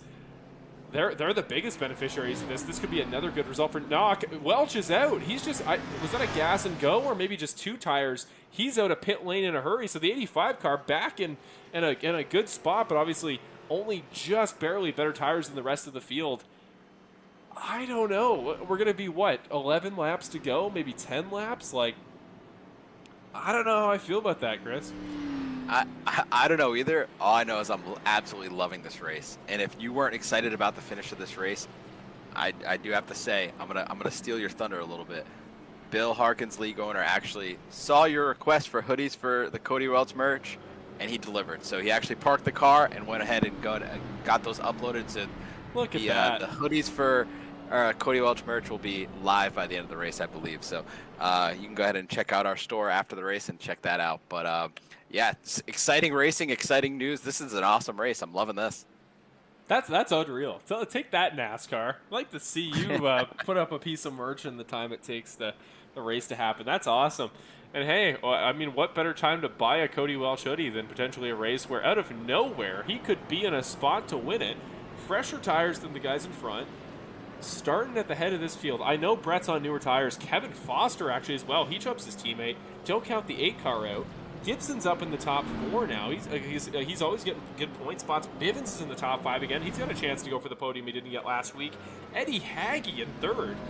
Like, a really good night for the 97, a guy that's on the playoff cutoff. But a podium, I mean, that would be incredible for the night he's had as well. Not that he's been bad, but just so much adversity for him. But I think at this point, everybody's gone through something here, Chris. And going to be some fascinating stories for anybody who comes home in a good spot tonight, whether it be the podium or a top 5.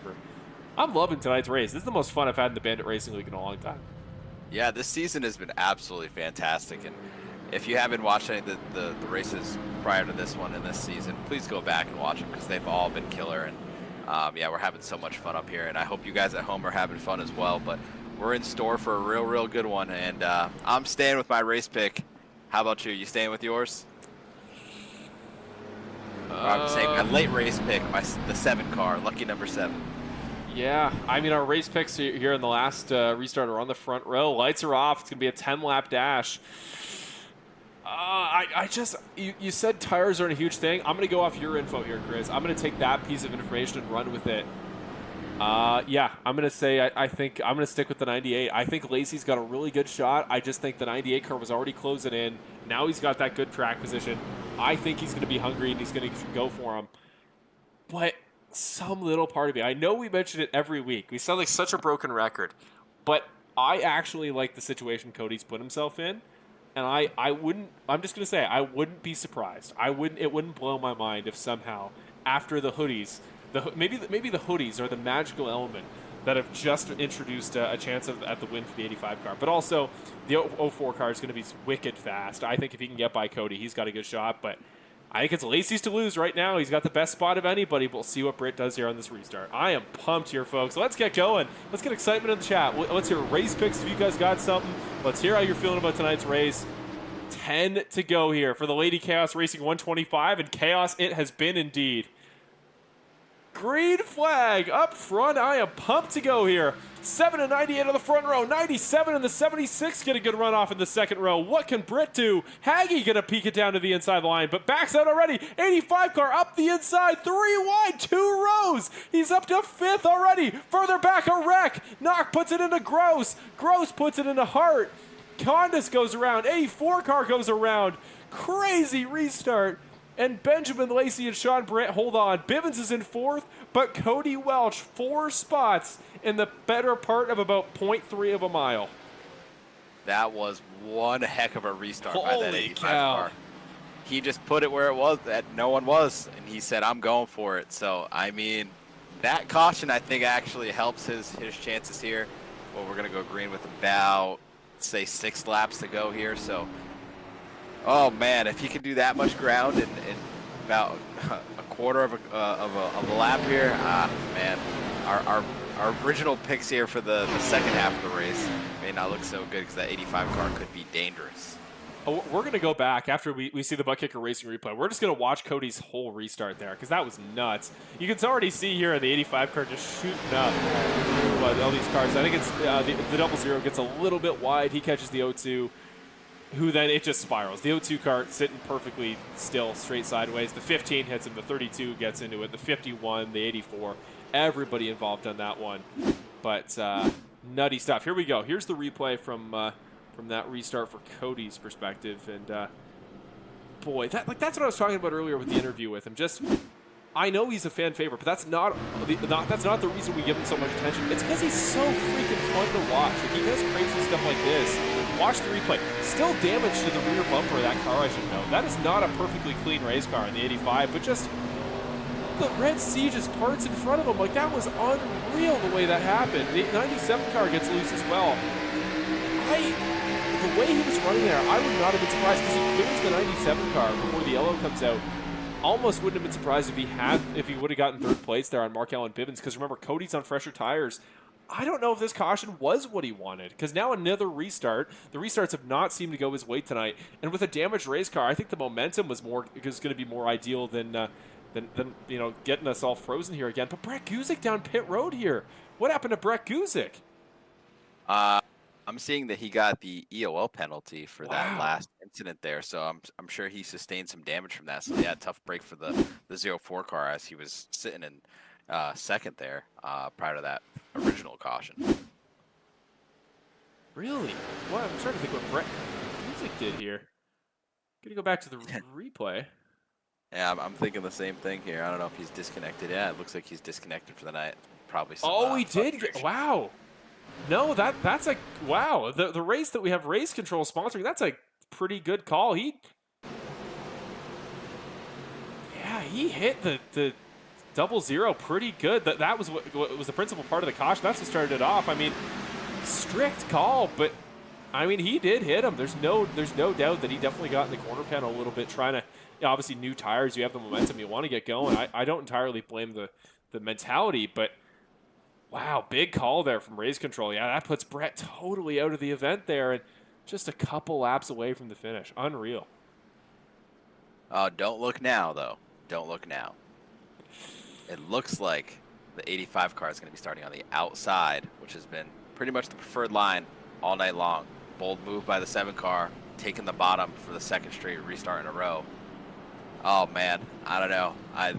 The blood is pumping for me. Yeah, I don't want to give this guy the commentator's jinx, but it's looking pretty good. As Bivens is in the grass. What on earth? Okay, so fun fact: after every Bandit Racing League race, I'm a bit of a freak. So over in the east side, in the Eastern Time Zone, it's currently 10:54, right where I'm from, up here in Toronto, Canada. After these races, I always do my late night gym session. I usually go to the gym at about 12 o'clock. And people say, you're crazy. Why do you go to the gym so late? And on Wednesday nights, it's because I finish these races. The blood's pumping. I'm all excited. I got all this energy. And then I just go out and got to put it out somewhere. So this night particularly, I don't know if there's ever a particular night to go try to up my bench press PR. This is probably it, because I am so jacked up and pumped to watch this thing finish. Obviously, just to give you the story one more time here. 5 laps to go in this restart.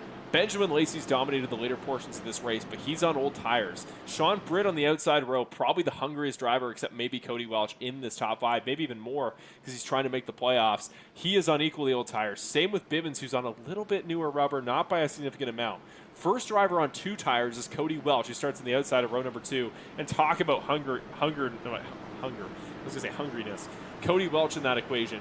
Eddie Haggy, quiet night, but he's also trying to go for that playoff bubble. Connor Gibson, always consistent. He's trying to just pick up points. And Nick Nickerson, the guy that dominated the first half of the race, in 7th, and the freshest tires on a set of 4 that of anybody in the top 10 here. He's going to be flying.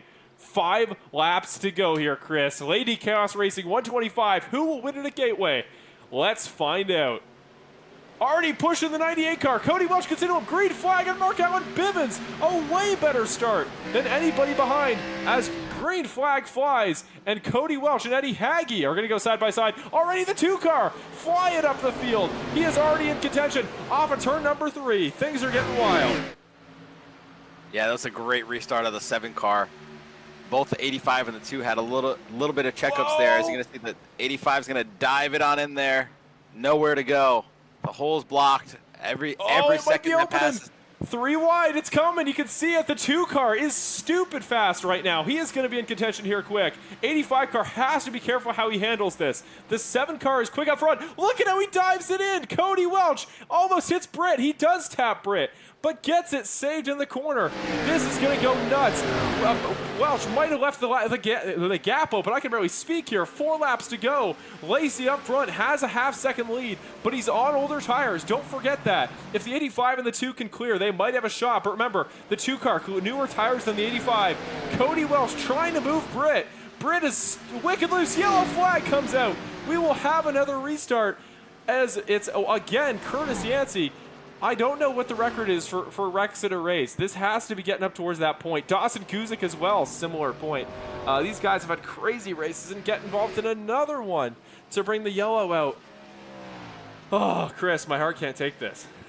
Yeah, I just had to let you take that one. You were on a roll there, but man, this is going to be a green-white checkered here. So you're going to have the 85 car. 85 car starting 3rd. He's apologizing for the 98 for absolutely beating his back bumper off. So that just shows you the kind of guy he is. He's apologizing, but he's like, hey man, I gotta go. And I think the 98 car understands that. But man, I don't know whose second favorite commentator advocated to have this track on the schedule like this, but yeah, this was a great call for the Bandit Racing League. I know we've had a couple cautions, but this is just such an exciting finish. You don't even know how it's going to turn out. We really don't know how it's going to turn out, but we get 2 attempts at the green-white checkered here tonight. This will be the first of 2. As soon as we get the white flag, next flag ends it. So I know that 7 car is going to be looking for that white flag as fast as possible. You know, it's really hard to kind of put in perspective here just how much this, I think, means to people. But it's in these last couple laps where just guys that are usually so mild-mannered, so chill, you really see a different side of them come out. And this is what I was alluding to earlier on with oh, these guys that have practice all throughout the race making these passes and working through adversity. It's in moments like this that you start to see it come alive, because obviously Benjamin's in a really good spot. But it's the guys here at the end, like the Brits, like the Welches, the Nickersons, the Fosters, that have worked through so much, have gone through so many wrecks, but have played it safe, generally speaking, that always find their way back up here. And you made a good point there, Chris. This is back at the beginning of the season, to give you a peek behind the curtain.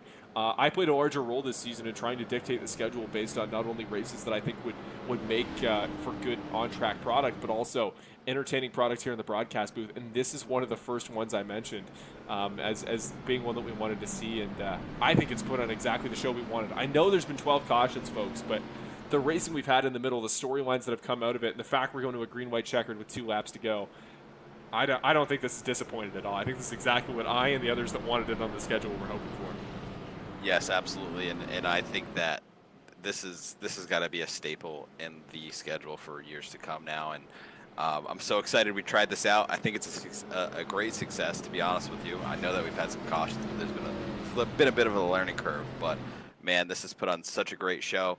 And it's leading into the playoffs. Like, you can't get much better than this. This is everybody's going for broke. Everybody's trying to get every point they can. You know, you're seeing guys just staying out to lead a lap, even though they're on older tires. I mean, it does not get much better than this. And this whole season has been so great in the regards for the finishes that we've had. And I think we're in store for another one. Just going back here and doing some studying here on our awesome Sim Racer Hub stat sheet. Here, just getting our race-by-race results here, just checking on some stats. As of tonight, this season so far, Nick Nickerson has 9 top 5s. I mean, just an absolutely absurd number. The reason he's doing so well in points, obviously, and the reason why he's had so much success so far tonight. But looking elsewhere, Cody Welch, now 4 podiums on the season coming into tonight's race. This would be 5. And I did the math the other day. I went through the stats page just to find a little bit of info. I want you to take a guess here, Chris. Within the 65 race now streak for Cody Welch since that last win at Rockingham, season 8. I want you to guess how many runner-up finishes he has. Ooh. This is going to be like a Kyle Larson number, I feel like. like somewhere in the... I'm going to go with 12. 15 runner-up performances. He has come second 15 times in his last 65 races. He did it last week again. Sean Britt wants this win bad too. He's on the playoff cutoff. I would be terrified if I'm Benjamin Lacey right now, because I don't think you could find 2 guys that want this race more than the 2 guys sitting right behind you. And I mean Nick as well. That's his team. Yeah, the 7 car, the 7 in the 85. Is there going to be anything to that? Will the 7 car be okay with the 85 car beating him that maybe he wouldn't with the 98 car? And Nick is just there as well. If Nick wins this race tonight, we're not going to be surprised. But, you know, at this point, it's deserved. It's deserved, no doubt at all. 2 laps to go. Lady Chaos Racing 125. First green-white checkered attempt. We are off. Good start for the 7. Good start for the 85. And the 98 car, he's got him to the inside. The 85 car going to try it. Does he have the lane on newer tires? He does. He's under him, and he is clear. And no, he's not clear yet. Good run off the corner for the 98. 85 into him. He slides up in a wreck. Another massive wreck for the 85 car.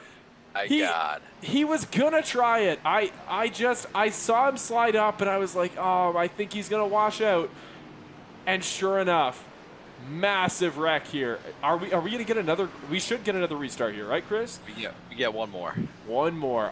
Oh, unbelievable. He had to go for it. You know he was going to go for it. And I actually appreciate him going for it. Obviously, tough break for everybody that was involved. Great run out of the 98 tonight. That's more than likely going to go away. 97 had a fantastic run going. And he was up there all night long. So it's tough breaks for all those guys. But that's where we're at in the season. It's make or break for a lot of these guys. They're going for it. Some guys just want to get back to victory lane. And I don't blame Cody for trying to push it like that. I mean, you kind of saw that a couple weeks ago at Darlington with Ross Chastain. And he's just an aggressive driver that wants to win. Cody right now is an aggressive driver that wants to win, and I think that's probably the end of the night for the 85 car. I don't think he has any more fast repairs, so I don't think he'll be able to make it back out here. But valiant effort, and I actually appreciate the effort. I don't think the 98 car probably appreciated the effort, but man, here we go again, right? So we restack them once again, and look who's back. Look who's back on the front row. Yeah. Like he never left. Like he never left. Oh, this is insane. Like this move, watching the replay here, butt kicker racing replay. First of all, that's like the highest speed wreck I've ever seen at Gateway. The number of guys that just peeled out of the way. Because nobody actually hit the front two cars. Everybody just jerked it left to get out of the way and got loose on their own. Like, that was 4 cars simultaneously spun out on their own. But, like, he was so close there, Chris. It was, looking at this move we talk about, we don't blame him at all. And you guys may be wondering at home, like, you watch this race and you're like, oh, he just kind of drove up into him. Like, that, of course, that's, that it wasn't wise. But, like, from Cody's perspective, you had to bank on the fact that the 98 car wasn't going to get to your outside. Because if he did, he would have had to check up. He was on the inside here at Gateway. The track camber's down. All his momentum was going to go away. The 98 car was going to pass him. The 2 car was going to pass him. And Lacey probably wins the race, if not the 2 car. But if you just drive it in there, you just hope it sticks, and you hope there's a gap by the time you wash up in front of the 98 car, then you've got a chance. And that's what he did, and it didn't pay off tonight. But man, if he had cleared him there, if by a couple inches he would have just gotten in front of him, he had the momentum. The 2 car would have been stuck behind, and I think on fresh tires, I think he beats Lacey. I think he might even put the bumper to him, and I think that's the win. So by a couple inches, once again, he'll come up short. Unbelievable. I mean, another thing to keep your mind on here, you want to talk about winless streaks. Look who's in third right now. The 8 car of Kevin Foster, your early race pick. He's just consistently been able to chip away at this race and keep himself in contention. Another guy that's been sticking around, the 00 of Jackson Knock. He's back up there. The 15 car's back. And another guy that's very important that's back up there, the 84 car of David Lakey. There is 6 points between the 8 car and the 84 car. As far as the transfer position into the playoffs. Yeah. So this is super huge right here. This could make or break next week. This shows you how much aggression is going to go into next week. If one of these guys has a bad night and something happens here, you never know what's going to happen. But another thing to keep in mind, now that this is our last attempt at the green-white checkered, whatever happens here, whatever the next flag is, whether it's the white flag, the checkered flag, or a yellow flag, the next flag is going to end the race. I shouldn't say the white flag. That means we have another lap. But a yellow flag will end the race if we get it going into turn 1. So super key here. I know everybody's going to be super aggressive. And, I mean, oh, man, I know we've had a lot of cautions, and some people don't like that. I mean, I think we had a good mix tonight with green flags and yellows. I mean, this has been such a phenomenal race. I was really looking forward to this race, and I think it lived up to the hype. And Ricky's making some jokes there in the chat right now. But yeah, I mean, this is going to be a good one. If Benjamin can hold off the 2 of Nickerson, or actually pretty much all these guys, I'm pretty sure everybody behind him is on tires. Yeah, I mean, what a story that is. If the 2 wins, I mean, the adversity that he's had to come through. The 00, his first Bandit win. The 8 car snapping a winless streak. The 15 car winning with no nose. The 84 car punching his playoff ticket. I mean, there's so many stories here, but I guess we're about to find out. I don't even have words anymore. Also, the 00 could come away with 2 podiums in 2 weeks. How great would that be for his late season charge? Like, what a race. What a night here, folks. 2 laps to go. Next flag will end it. 2 versus 7 on the front row. 0, and the 8 on row number 2. My race pick at the start, maybe the one that I should have picked at the end. Here we go. 2 laps to go here at Gateway Worldwide Technology Raceway. Good start for Lacey, but don't forget the fast tires are the 2 cars in behind. The 00 already bumper to the back of the 8. He's already hungry, trying to work his way forward. Can Nick find a way by underneath? Goes up high. Lacey's going to lock down the inside. You know that. He's going to have to go around his Nick. Does he have a chance? He's going to be close. The 7's going to try to squeeze him. Last lap, coming to the white flag here. One more time. Can Nick get all the way around? Yes, he can. He's clear as we come to the white. 1.5 more miles to go. Further back, it's Bivens and Gibson battling with Haggy. But probably a mile more to go. The 8 car might have a chance to go get the 7. I think that was the last chance for Lacey. Up front here, we see a car running slow off the exit. But in a race where everything has gone wrong, where everybody had trouble to overcome. It's the 2 car who's going to race his teammate to the line. Foster, I think, will come close, but at Gateway, second win in 2 weeks. Nick on a late season charge. It's so close to the line. Foster almost gets him, but he taps his teammate. Nick wins, but holy cow, I may have started calling that thing too early. Foster almost got him. That was incredible. Can you get a better finish than that? Like, come on now. Wow. Unbelievable here. He won by 3/100ths of a second. Half a car. Unbelievable here, folks. Race winner, Nick Nickerson. Holy cow. I mean, I obviously I get it. It's a result we've had many times, but like you can't complain with the way this has happened. Unbelievable stuff. We're gonna go here before we go to our interview with Nick to the full send racing replay, because what a finish. Unbelievable how close that came. I thought that was it. And don't forget, we don't talk about it enough. It's a winning streak that has to be getting into the 60s for Kevin as well. Like, it's been a long time. That 8 car's come so close so many times.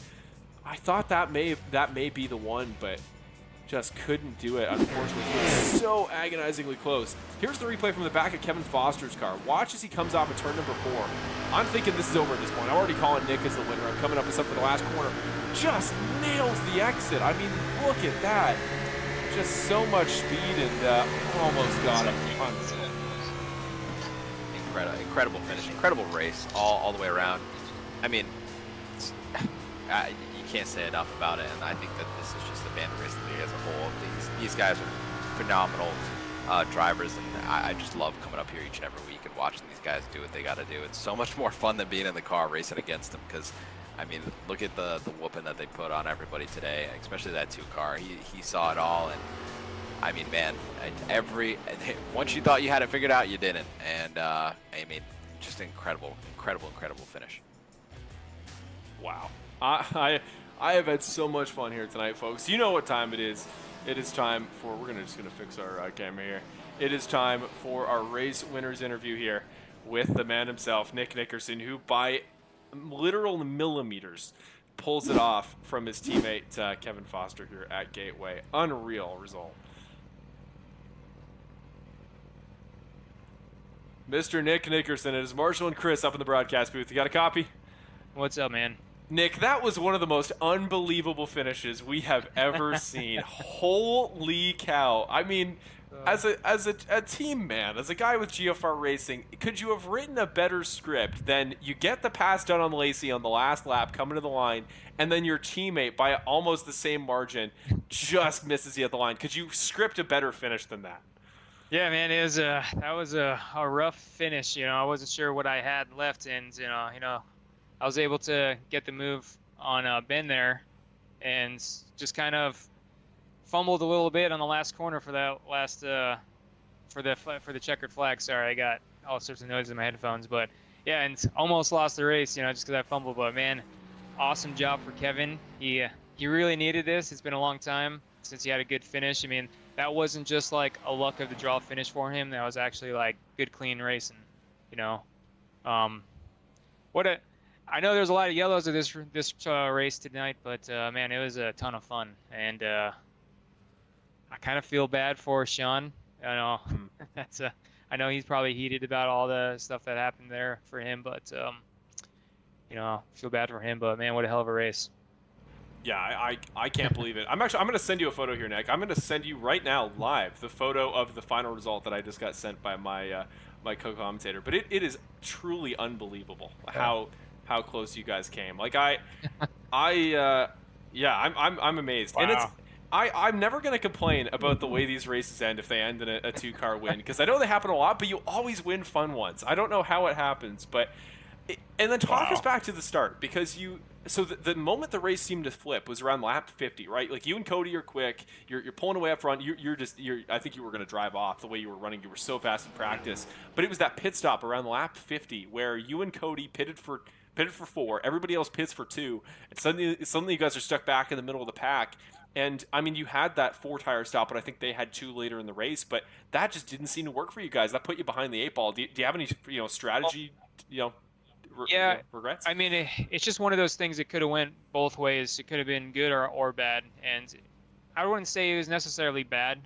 We pit for tires. Some people stayed out or got tires earlier. I forget.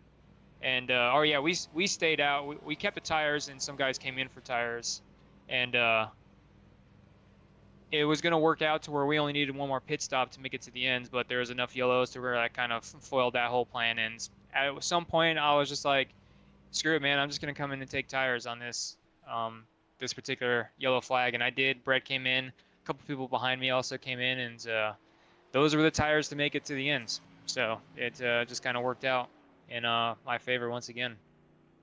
It really did, but for the second week in a row, it's in such a fun manner.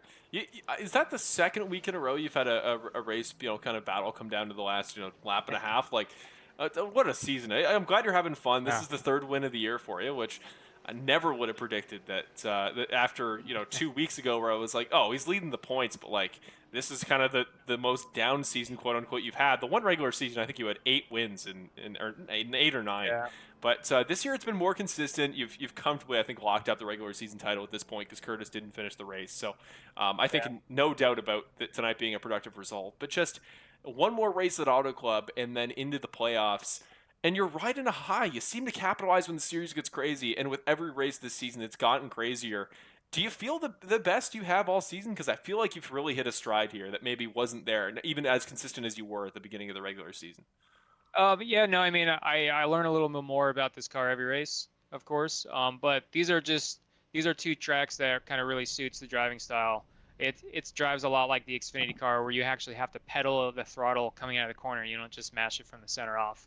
We're going to Auto Club next week, and that's going to be pack racing the whole time. I think, hopefully there's going to be more than one lane.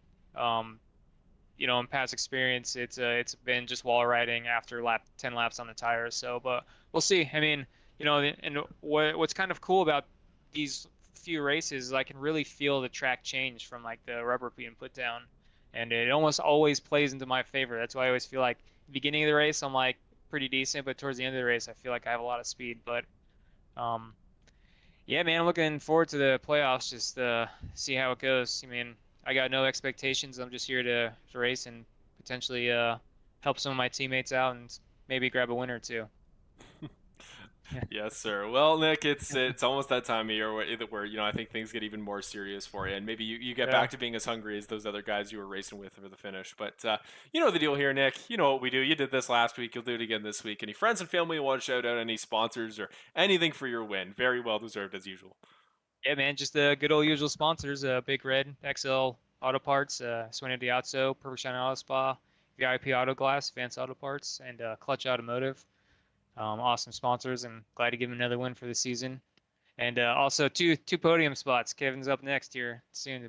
But appreciate you guys putting on your broadcast. Can't wait to watch that one because there's a lot of action in there, I bet. And everybody that's watching, I don't know what. I know another thing. I just want to send the condolences out to Brett. I don't know what was up with that. I know he got a EOL, but I don't know if it was deserved or not. Yeah, I was right behind him, so I didn't see him make any contact. But who knows? Yeah, from our perspective, he definitely made a little bit of quarter panel contact with Jackson. He hit the back left and definitely got him up into the wall. It was so slight. I mean, obviously everybody will argue the call, but there was definitely contact there. So, damn. Well. Yeah, awesome. That sucks. But yeah, that's it, man. I appreciate you guys' work and look forward to seeing you next week. Yes, sir. I'm sure we will. I wouldn't be surprised if it's in this setting once again. So, always a pleasure, Nick. Have a great week. Congratulations again, my man, and we will see you come playoff time, nonetheless. Hey, take care, man. Oh boy, always a pleasure here with Nick. You hear the deep sigh there as he headed off. And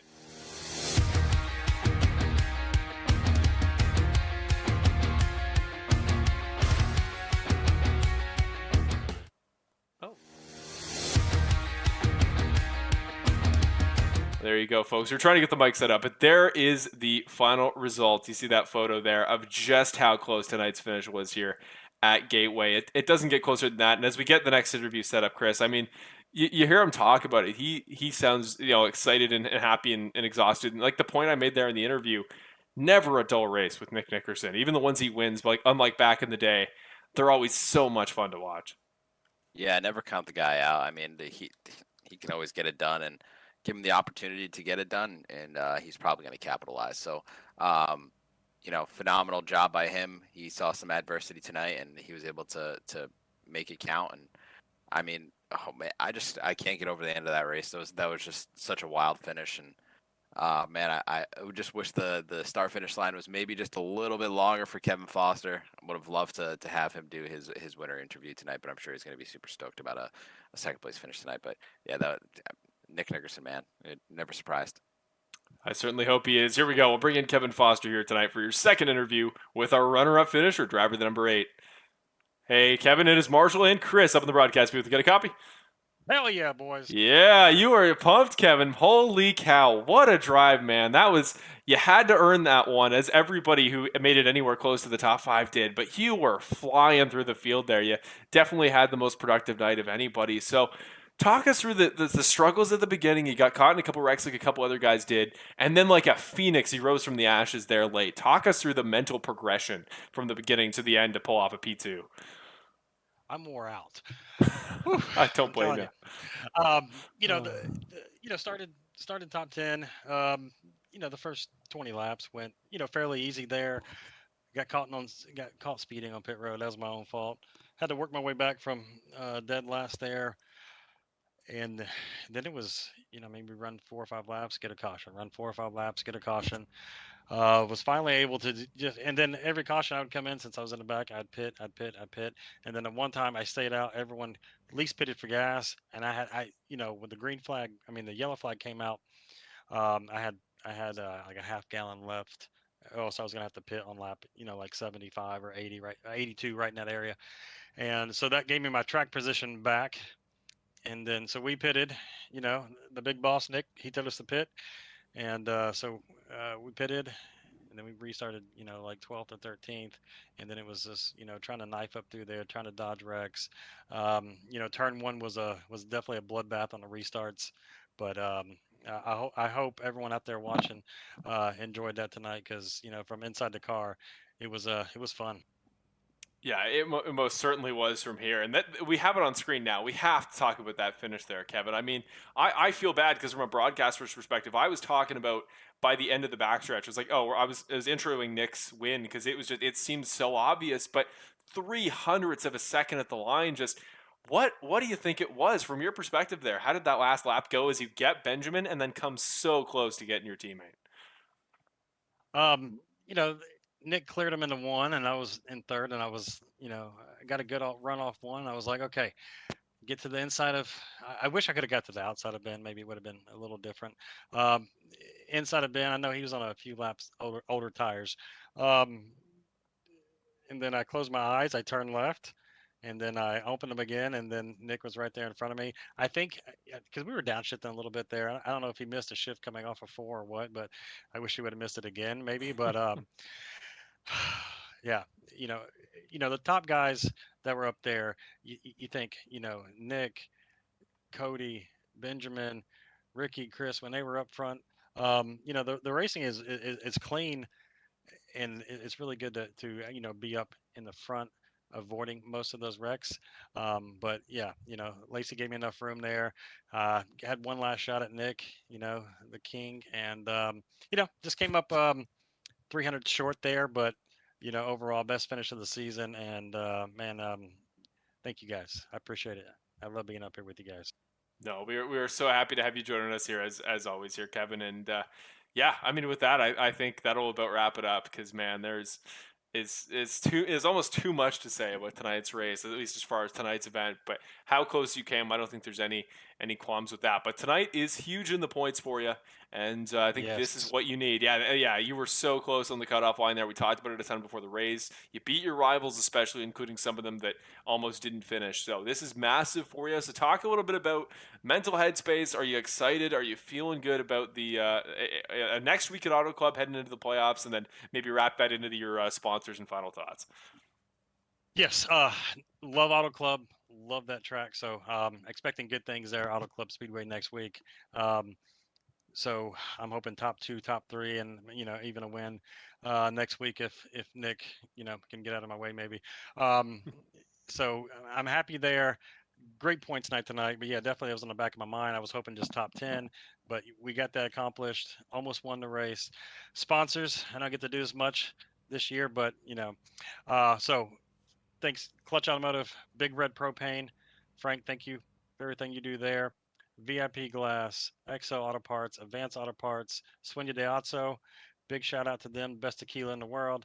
And, big shout out to my beautiful wife, who's now finished with her doctorate's program. So now she is Dr. Foster. So, boys, this is awesome. Thank you so much. And I'm going to celebrate this second place. Yes, sir. Please do. Congratulations to Dr. Foster. And no, that's incredible. Hector in the chat says Kevin Foster equals Clutch, and quite fittingly, and I could not agree more. Clutch Automotive, very fitting. Thank you, Hector. Yeah, what was almost an incredible end to the night, but in the end, it was nonetheless. But that win is coming. I just like it does for Cody. No matter how close you get, it just makes the end result all the more sweeter. Go celebrate! What a drive, Kevin! Congratulations, and hopefully we'll see you come playoff time in 2 weeks. Absolutely. Thank you, guys. Thank you. Oh boy, what a night. Kevin Foster, your runner-up here tonight, who narrowly passes this guy, your final interview of the evening, and a guy that dominated the late portions. I think he's going to be disappointed it wasn't a little bit better in the end, but off strategy, old tires, comes home with a podium, and I don't think you can ask for much more than that on his strategy. So now joining us in the broadcast booth, we got Benjamin Lacey. Ben, you got a copy? I got you guys. What's going on? Oh, Benjamin, that was heartbreaking. I think as a racer in the series, as somebody who loves the Bandit Racing League, you always want us to have one of our best ever finishes here right at the end, but I'm sure you would have liked to have been a part of it. Just talk us through those last couple laps, because there's no argument. You dominated the last half of that race. You just seemed to be in control all the way through, but eventually those old tires caught up. And give us your perspective on the 2 and the 8 car getting up to you with 1 lap to go, and maybe what you saw of that photo finish at the line. Oh man, it actually kind of all stemmed back, I think, to the restart before, where Cody and Sean had their fun little moment. I'm not sure exactly all what happened back there, but that was kind of my buffer to get out there. And I think maybe if that wouldn't have happened, maybe I could have had a better shot at it. But once that went down, then it was a moment of who had the fresher tires, and I knew Nick and Kevin had it, so I just tried to get the best jump on them as I could, and then by the end of corner 1, Nick was already up and on me, so I said, "You're going to go around the outside," and he did.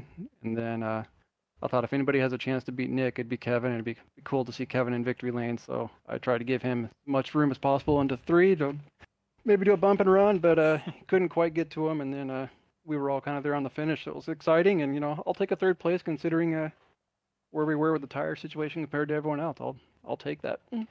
Yeah, really, the whole strategy element was such a wild card tonight. Everybody was trying different stuff. You were one of the ones, I think, who tried the early 4 tires, late 2 tires strategy. Obviously, you were the last to pit. Incredible that you held them off as long as you did, with like 25 laps between yourselves on tires. But it was a race that in the end you had yourself in the best scenario possible. You led like the entire last, I think, 60 or 70 laps of the race, give or take, holding off the guys pitting behind you. And you seem to have a lot of these races lately where I always think of you as the closer. I think of you as a guy who benefits from being up front and just pulling away and not making mistakes. And that happened again tonight. This style of race where the chaos is behind you and you just kind of chill up front. Is that something you think you can manufacture in some way? And is that a sort of strategy with these races being so common this season that you'll try to cultivate into the playoffs? It's a track position game, where the further you are in the back, the more chances you have of getting involved in something, and then kind of using things up, and then you're kind of out of luck, right? So my philosophy is try to stay up front as much as you can, and then at the end of the race, just try to be in a position that you can win. Like nights like tonight, excuse me, make it kind of fun. Because I think we were in a pretty good position to get a win. It didn't work out, but that's really all I try to do is set myself up for a good finish where I can hopefully finish top 5 at worst. And best outcome is the W. So that's kind of my mindset of doing it. Sometimes that means playing a different strategy game than everyone else. Yeah, and I think tonight it comes up just short, but I think had you maybe not got that last yellow, I think that could have paid off in a win. Just for context, the situation there with Cody and Sean was just Cody got a much better run off the corner. He almost cleared him, came a few inches away, thought he was clear, and just hooked himself off the front nose. So it was nobody really at fault, just hard racing, and you know him well. You know your teammate wants it maybe worse than anybody, but it's coming soon for him, and you pick up yet another podium to add to your season that has been really, really promising. So to wrap it up, just tell us a little bit. 1 week left to go. Auto Club, that's a big one for you. We know the 7 car loves that track. We know that's one I think you've had circled for a while. So tell us a little bit about Auto Club, and then maybe wrap that up into your final thoughts and some shout outs and your race sponsors. Yeah, Auto Club, that's a track 15, 20 minutes from me. So it's my hometown. So obviously want to go out and do well there. Hopefully. We'll see what happens. It can be kind of another pack race type thing with this car and package. So we'll see what comes out. And again, track position is probably going to be key and important, and staying clear of trouble. So we'll see how that goes, and it'll be fun one way or the other. That's for sure. Yeah, no doubt about that. So, oh boy, I'm excited. I hope you're excited too. And if it's anything like tonight, again, the same way as Nick always seems to win the fun ones, you always seem to be up front for them. So I'm very okay seeing that 7 car in the hunt because you make for good results, and obviously came just short of the win tonight. But yeah, any shout outs or friends and family or sponsors you want to mention, or obviously the partners on the car like Running the Wild or anything else? Or Film in the Wild. So we on the car we got Film in the Wild. Go to youtube.com/Film in the Wild. Let them know you're there. Let them, give them a comment, really help them out with the algorithms and things like that with YouTube to get some more recognition. We've got all of our sponsors, Butt Kicker, Apex, Moza, some Bracer. I'm sure I'm missing a few on there, but I appreciate all of them for what they do, the admins here in the league. You guys, Chris, Marshall, put on a great broadcast. And speaking of the broadcast, my fiance, Reina, is watching. So I just want to give her a shout out and show her that I love her. So appreciate you guys.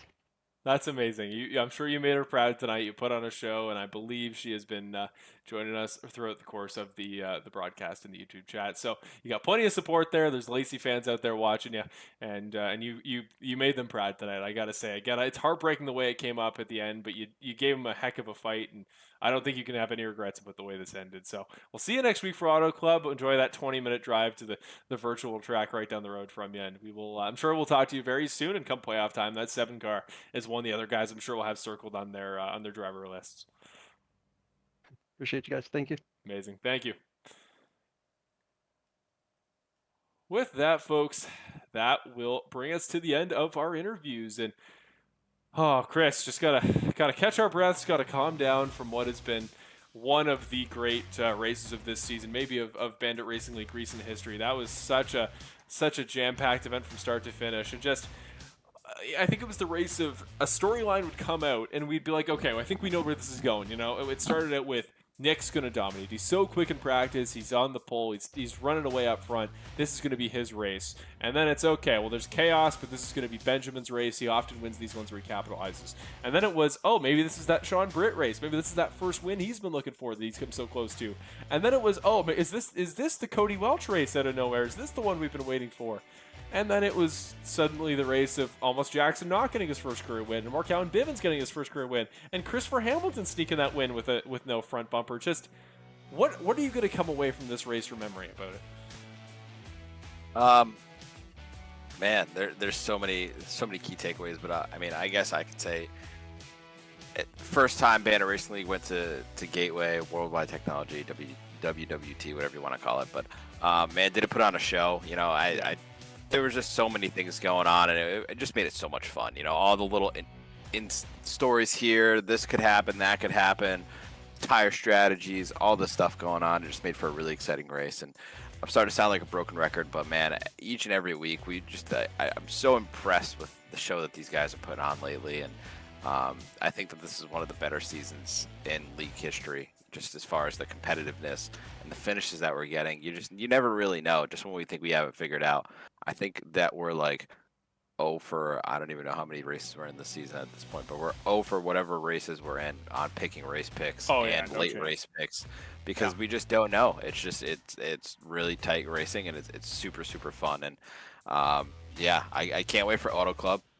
If you thought this was exciting, Auto Club's going to be super exciting. You got like 5-6 lanes there to run. So it's going to be a great race next week. We're going to follow them up back to back. I don't know if Nick can do a three-peat. I mean, he's gonna be a contender for sure. But man, super fun up here lately. I can't wait for Auto Club. Can't wait for the playoffs. So just keep it rolling, and look forward to next week. Up in the broadcast booth with you. Hopefully, we can finish out the season all the way through together. That is my plan. That's what I intend to do. But you know me, I got to do my little shameless plug. If you don't already, make sure you follow us on Instagram. Bandit Racing League on Instagram, and on Facebook, Bandit Racing League there. So where you get all your updates from us. You're going to see the post-race recaps and any news that we have about the Bandit Racing League as far as things coming out. So please give us a follow and a like there, and please just go check us out when you get a chance. But Marshall, thanks again for having me up here. It's been so much fun. This was a great race. I'm so glad that you suggested this, and I'm so glad it stuck, and hopefully it's around for many seasons to come.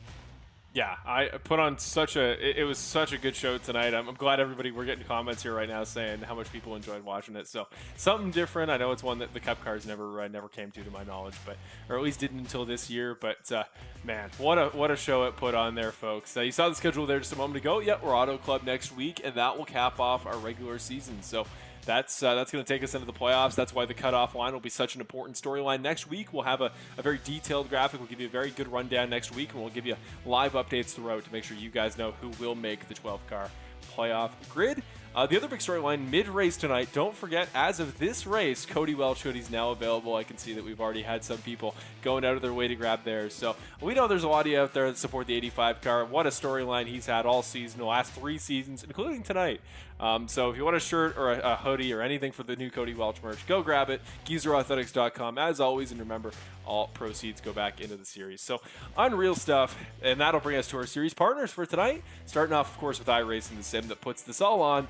And in the Bandit Racing League itself. Apex Sim Racing, our first sponsor that we want to mention. They bring us amazing sim racing accessories like wheels, button boxes, pedals, a variety of great sim racing products. They are a super well-known and respected name in the sim racing community, and we are so happy to have them on board. Apex Sim Racing, go use the link in the description down below. Perfect Shine Auto Spot, courtesy of GFR Racing. We thank them, as always, for their support of the series. The link to their social media as well you can find down below the description. Track Tips or Gourmets is your place for all things custom iRacing track cameras. If you want to use some of our dynamic camera angles we use in those fun, authentic NASCAR series shots, go check out Track Camps or Gourmets. Their link to their website is in the description. But remember, if you're going to use them for broadcast purposes, just make sure you get exclusive broadcast rights.